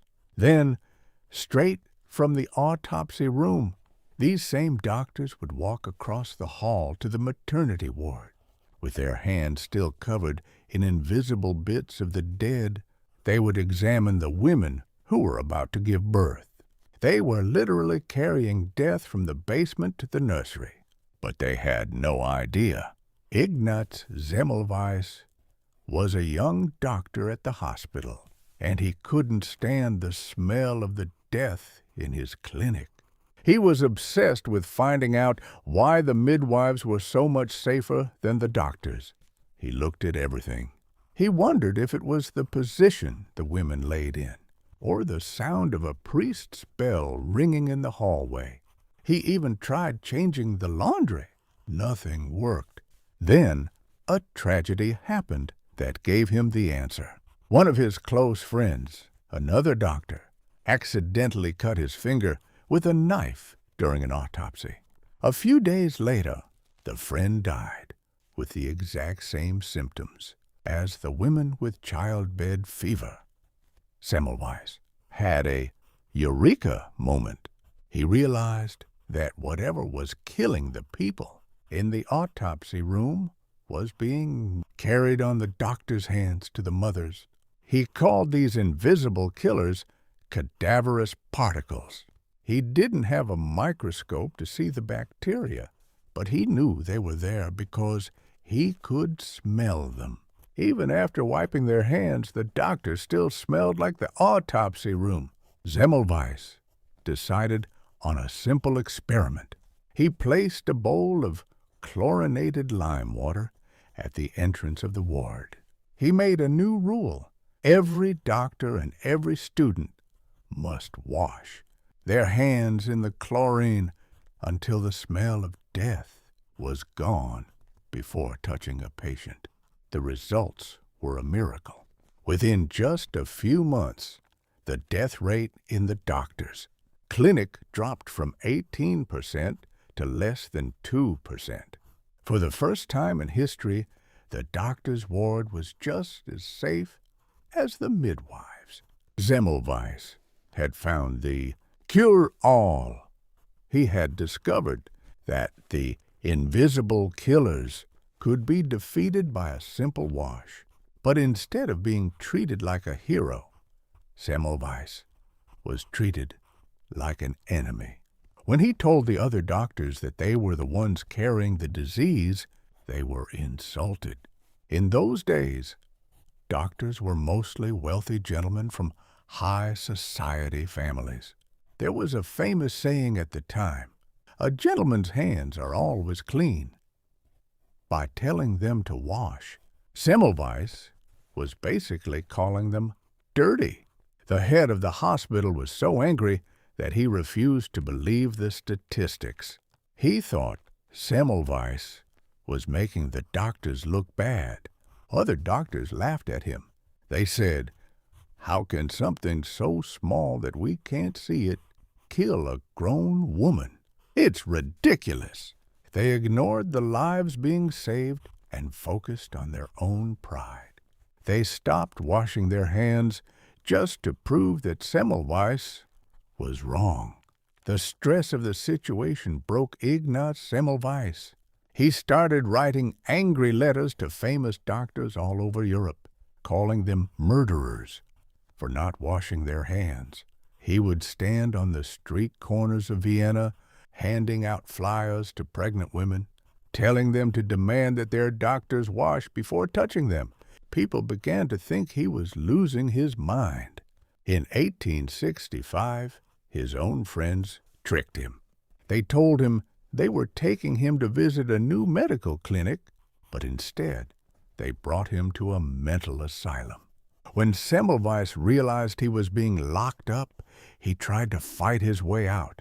In the struggle, he was beaten by the guards and suffered a cut on his hand.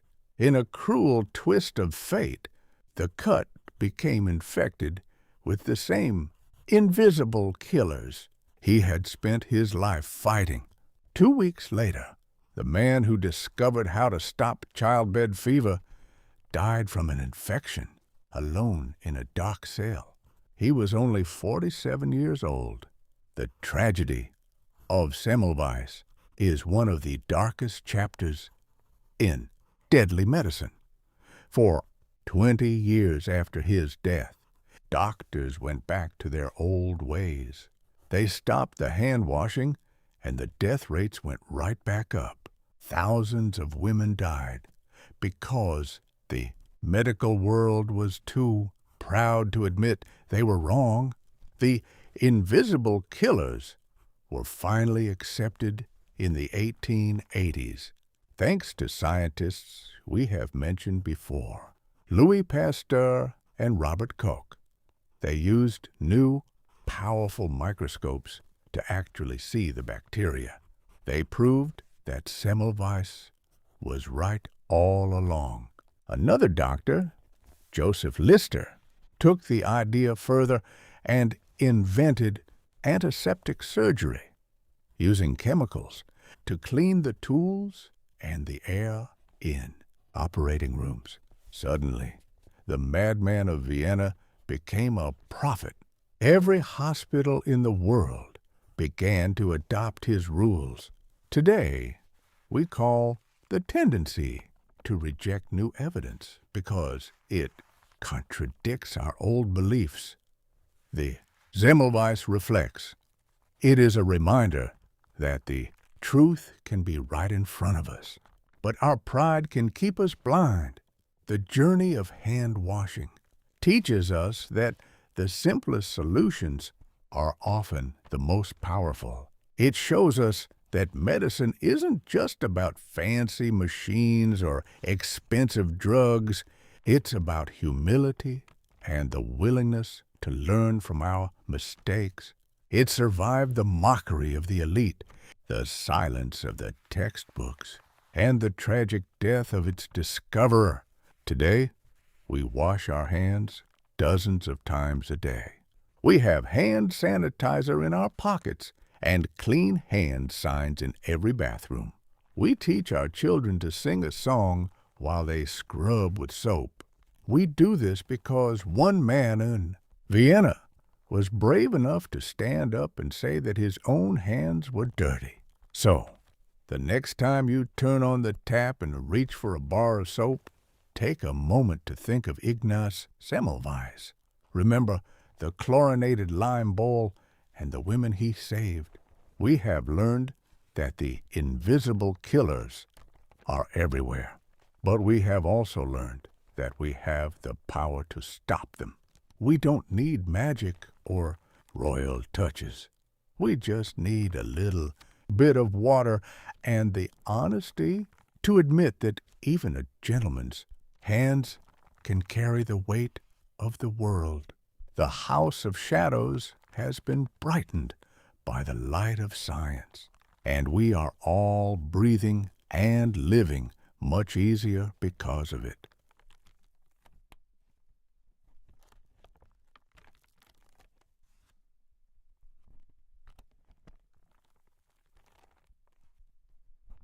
Imagine you are living in the year 1840.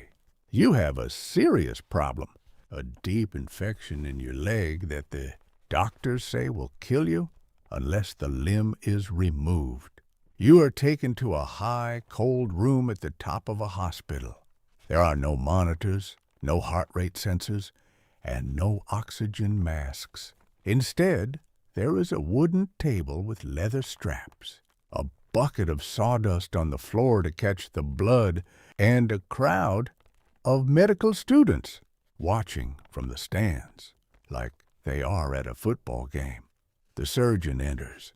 He isn't wearing a clean white coat.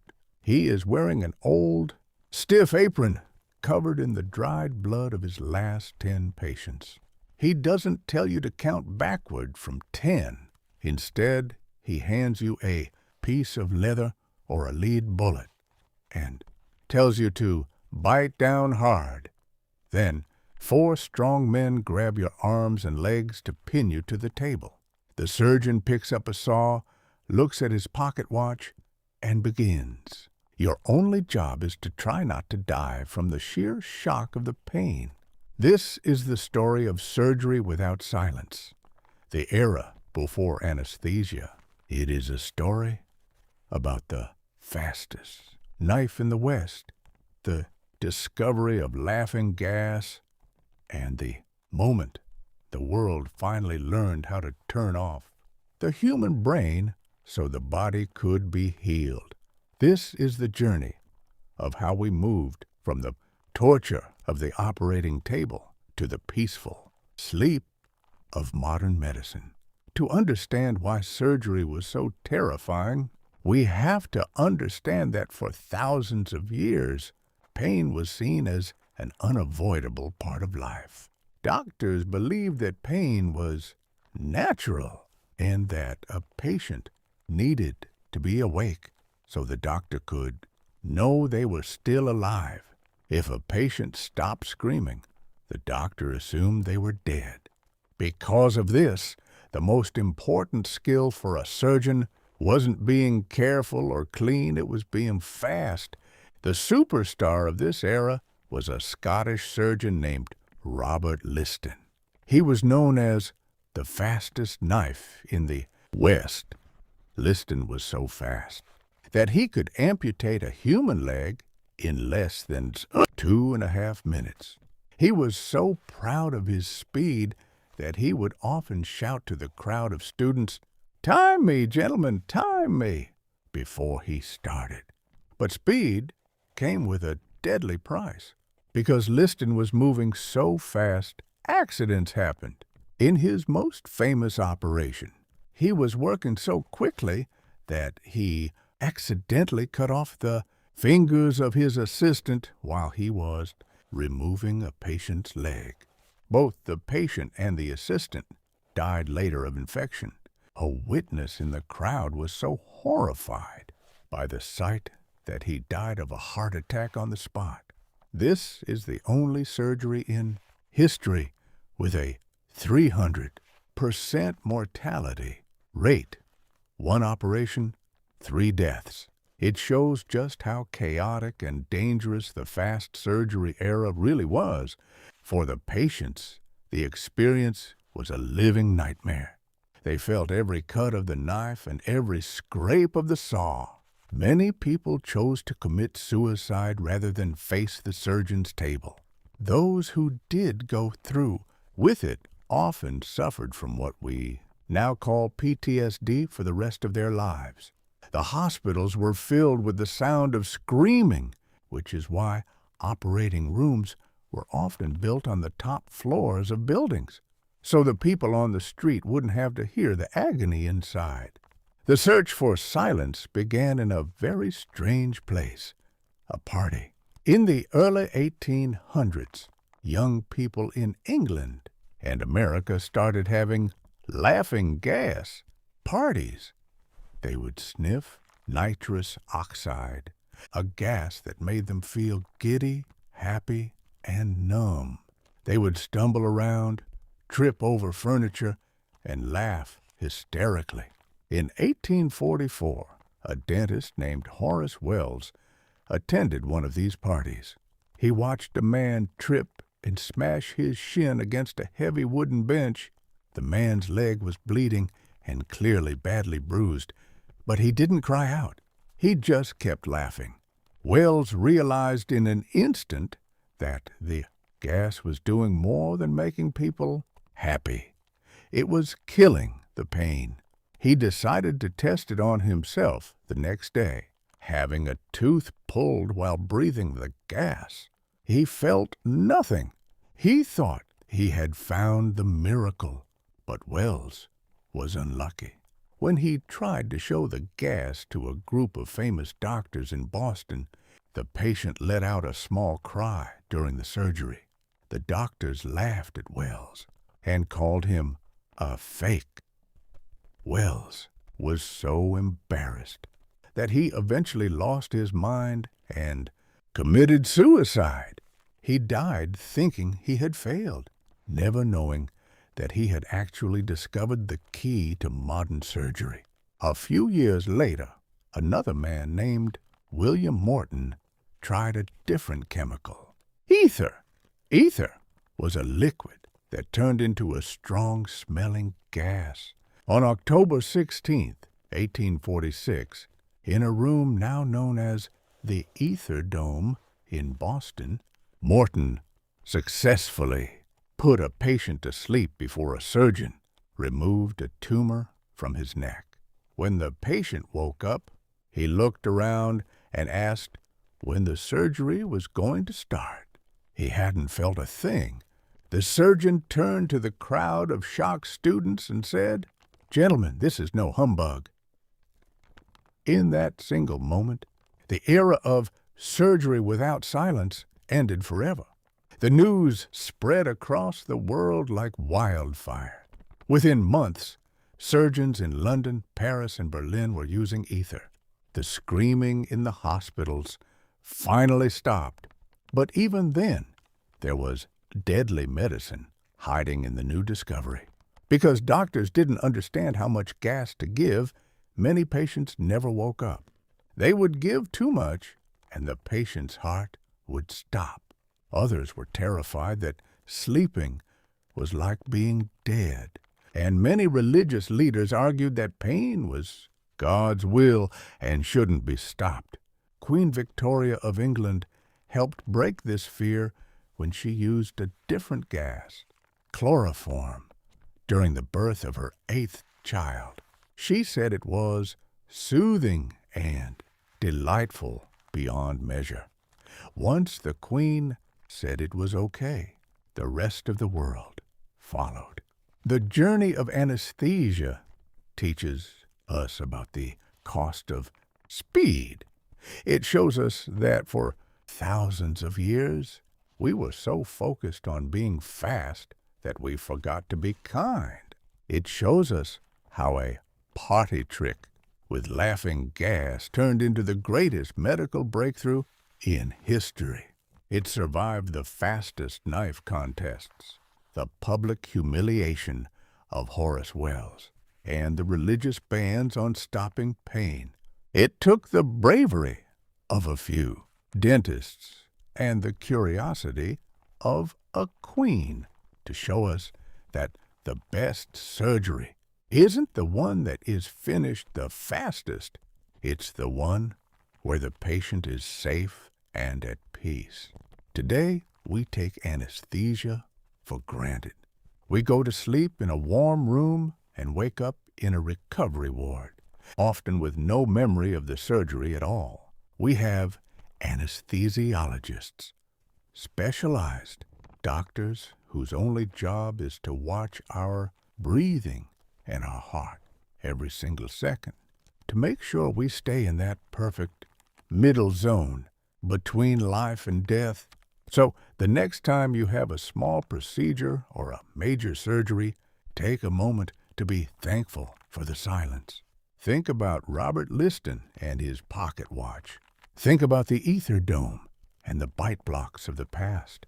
We have learned that the human body is a masterpiece that can be fixed. But the human mind is a delicate thing that needs to be protected from the trauma of pain. The race against the scream has been won, and we are all much safer because the operating room is finally a place of quiet healing, not a house of noise.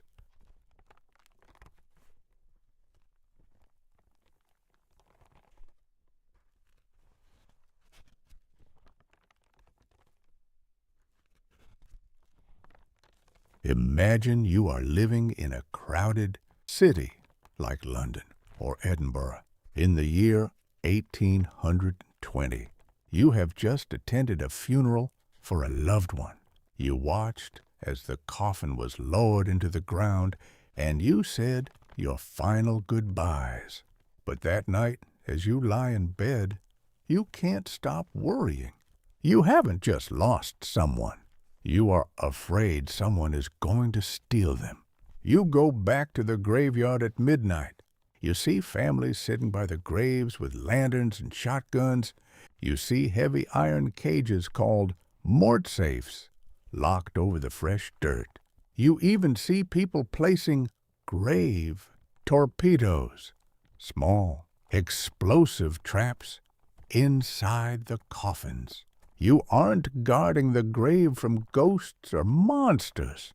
You are guarding it from the resurrection.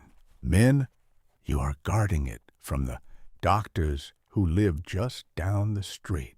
This is the story of the body snatchers, the dark and messy era when the medical world went to war with the dead. It is a story about the anatomy gap, the terrifying murders of Burke and Hare, and the moment the law finally caught up with the graveyard thieves. This is the journey of how we learned what the human body looks like on the inside, and the horrific price we paid to draw that map. To understand why doctors were stealing bodies, we have to look at the scientific hunger of the 19th century. Doctors were tired of the four humors and the old myths we talked about in earlier chapters. They wanted to see the truth. They wanted to know exactly where the heart sat, how the nerves connected to the brain, and why a tumor grew in a lung. The only way to learn was to take a body apart, a process called dissection. But there was a massive problem. For hundreds of years, the law and the church said that cutting open a human body was a sin and a crime. The only bodies the government allowed doctors to use were the bodies of executed murderers. In those days, people believed that if your body was cut into pieces after death, you couldn't be resurrected or go to heaven. Dissection was seen as a second death and a punishment worse than hanging, because there weren't many murderers being executed. The doctors ran out of supplies. A famous anatomy professor might have 300 students, but only one body to show them for the entire year. The students were desperate to learn, and the professors were desperate for money. This created a black market for human remains. If a doctor could get a fresh body, he would pay a huge amount of money for it, sometimes more than a worker earned in an entire year. This led to the rise of the resurrection men. These were groups of men who prowled the graveyards at night. They were experts at their job. They wouldn't dig up the whole grave. That took too much time. Instead, they would dig a small hole at the head end of the grave, break open the coffin lid, and use a hook to pull the body out through the hole. They would strip the body naked, because stealing clothes was a bigger crime than stealing a body, and put it into a sack. Within 15 minutes, they were gone, and the grave looked almost untouched. The fear in the cities became a national panic. Rich families built stone vaults. Poor families would take turns sitting by the grave of a relative for 3 weeks until the body was spoiled, and the doctors didn't want it anymore. The body snatcher became the boogeyman of the Victorian era. But the story took its darkest turn in the city of Edinburgh, Scotland, in 1828. This is the story of Burke and Hare, William Burke and William. Hare were not grave robbers. They were something much worse. They realized that digging in the mud at midnight was hard work. They realized that doctors paid even more for a body that was fresh, meaning someone who had died just a few hours ago. They decided to stop waiting for people to die. They started making the bodies themselves. Over the course of 1 year, Burke and Hare murdered at least 16 people. They would invite lonely travelers or poor neighbors into their lodging house, get them drunk, and then suffocate them so there would be no marks on the body. Then they would put the body in a tea chest and carry it straight to the back door of the city's most famous anatomy teacher, Dr. Robert Knox. Dr. Knox was so hungry for fresh material that he never asked where the bodies came from, even when the victims were people that his students recognized from the local streets. When the police finally caught Burke and Hare, the city exploded in rage. Hare turned against Burke to save his own life, and Burke was sentenced to the very thing he had sold to others. He was hanged and then dissected in front of a cheering crowd. To this day, you can still see Burke's skeleton in a museum in Edinburgh, a permanent reminder of his crimes. The horror of the Burke and Hare murders finally forced the government to act. They realized that if they didn't give doctors a legal way to get bodies, the monsters would keep coming. In 1832, the Anatomy Act was passed. This law said that if a person died in a workhouse or a hospital and no one claimed their body, the doctors could use it for science. It also allowed people to donate their bodies to medicine for the first time. The anatomy gap was finally closed. Graveyard robbing stopped almost overnight. Doctors could finally study in the light of day instead of the shadows of the night. They used this new knowledge to invent the first successful heart surgeries, to understand how blood flows, and to create the anatomical maps that every doctor uses today. The journey of the body snatchers teaches us about the dark side of progress. It shows us that even the most noble goal, saving lives, can lead to horrific choices if we aren't careful. It shows us the desperation of a world that was trying to jump from the Middle Ages into the modern world.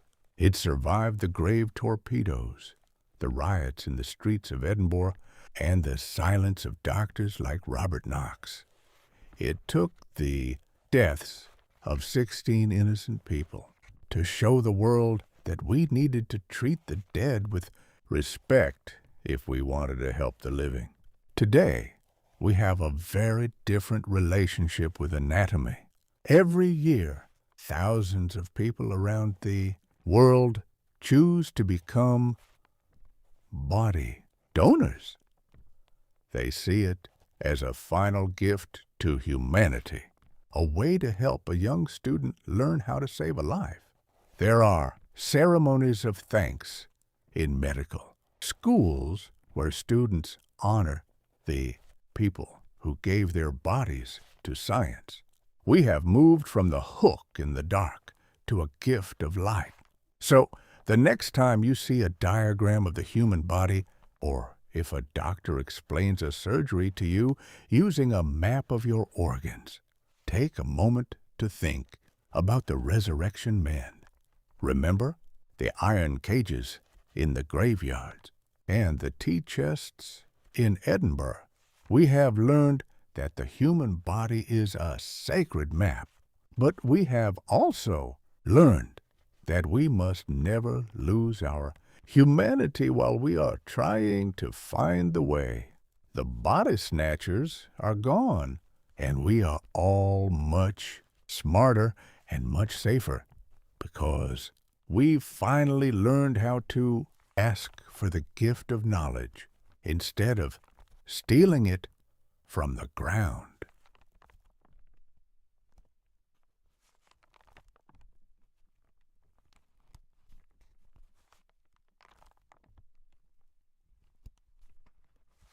Imagine you are living in a village in England in the year 1790. The air is beautiful, the birds are singing, but the people in the village are living in a state of constant, paralyzing fear. They aren't afraid of war or famine. They are afraid of the speckled monster. This was the nickname for smallpox, the deadliest disease in human history. Smallpox was a nightmare. It didn't care if you were a king or a beggar. It would cover your entire body in painful fluid-filled blisters. If you were lucky enough to survive, you were often left blind or covered in deep, jagged scars for the rest of your life. In those days, 1 out of every 3 people who caught smallpox died. It killed 400,000 Europeans every single year. It was a monster that had been hunting humans for thousands of years, and no one knew how to stop it. But in the middle of this darkness, there was a strange rumor floating around the countryside. It was a milkmaid's secret. People noticed that the women who worked with cows, the milkmaids, almost never caught smallpox. They were famous for having beautiful, clear skin, even when everyone else in the village was covered in scars. This is the story of Edward Jenner, the doctor who listened to that secret, and how a disease from a cow became the world's first miracle vaccine. To understand why Jenner's discovery was so revolutionary, we have to look at the deadly medicine that came before it. Humans were so desperate to stop smallpox that they practiced something called variolation. This was an ancient technique from China and Turkey. A doctor would take a scab from someone who had a mild case of smallpox, grind it into a powder, and then scratch it into the arm of a healthy person. The idea was to give the person a little bit of the disease so their body could learn to fight it. But this was incredibly dangerous. Sometimes the person would get a full case of smallpox and die. Other times, the person would become contagious and start a whole new outbreak in their town. It was a gamble with death, but people were so afraid of the speckled monster that they were willing to take the risk. Edward Jenner was a country doctor who had been variolated as a child, and he remembered how terrifying and painful it was. He wanted a better way. He kept thinking about the milkmaids. He realized that milkmaids often caught a much milder disease from the cows called cowpox. It would give them a few small spots on their hands, but they never got really sick. Jenner began to wonder, does having cowpox protect you from smallpox? On May 14th, 1796, Jenner decided to do a scientific experiment that would be illegal today. He met a milkmaid named Sarah Nelmes who had fresh cowpox sores on her hand. He took some of the fluid from her sores and rubbed it into 2 small scratches on the arm of an 8-year-old boy named James Phipps. The boy got a little bit sick for a few days, but he quickly recovered. Then came the terrifying part. A few weeks later, Jenner variolated the boy with real deadly smallpox. If Jenner was wrong, the boy would die a horrific death. Jenner waited by the boy's bedside, watching for the first sign of a fever or a blister, but nothing happened. The boy was perfectly healthy. The cowpox had acted like a shield, teaching the boy's body how to kill the speckled monster before it could even start. Jenner called his new method vaccination. The word comes from the Latin word vacca, which means cow. He had discovered the world's first vaccine. He thought the world would celebrate. He thought the doctors would hail him as a hero. But just like Ignaz Semmelweis and the other heroes we have met, Jenner was met with mockery and fear. People were terrified of the cow medicine. Cartoons were drawn in the newspapers, showing people growing cow heads, horns, and tails out of their bodies after getting the vaccine. Religious leaders argued that it was unholy to put an animal disease into a human. Doctors who made a lot of money from the old, dangerous variolation method tried to shut Jenner down. They called him a quack and a madman. But the truth was more powerful than the fear. Jenner didn't patent his discovery. He didn't want to make money from it. He spent the rest of his life giving the vaccine away for free to anyone who came to his garden. He even built a small temple of vaccinia in his backyard where he would treat the poor. Slowly, the speckled monster began to retreat. Napoleon Bonaparte, the great French general, was so impressed that he had his entire army vaccinated. He even released English prisoners of war as a thank you to Jenner, saying that he couldn't refuse anything to the greatest benefactor of mankind.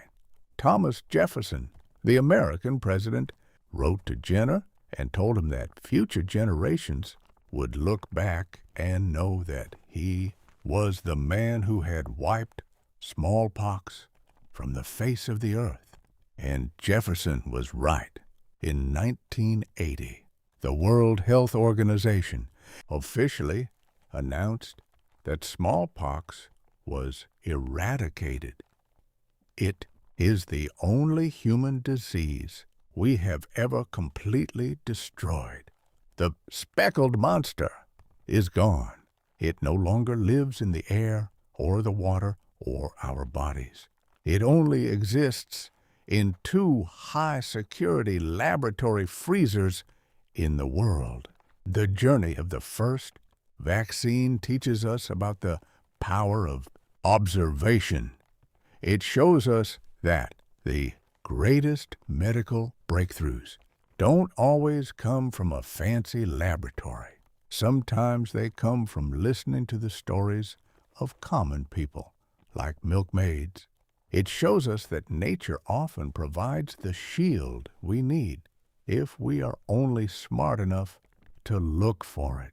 The vaccine survived the cowhead cartoons, the religious bans, and the greed of the old doctors. It paved the way for every other vaccine we have today, from polio and measles to the flu and COVID-19. Every time we poke an arm to save a life, we are using the legacy of Edward Jenner and a boy named James Phipps. This brings our 15-chapter journey of deadly medicine to an end. We have traveled from the blood fountains of ancient Rome to the metal cocoons of the 1950s. We have seen how humans used to eat mummies, drink mercury, and drill holes in their own heads just to feel safe. We have seen the horrific mistakes, the mad apples, and the invisible killers. But most importantly, we have seen the progress. We have seen how we moved from magic to science. We have seen how brave men and women fought against pride and superstition to find the truth. Today, the house of shadows is a house of light. When you walk into a doctor's office today, you aren't walking into a place of torture. You are walking into the safest place in human history. We have learned that the best medicine isn't the one that is the fastest or the most magical. It is the one that is based on evidence, humility, and the simple act of washing our hands. The speckled monster is dead.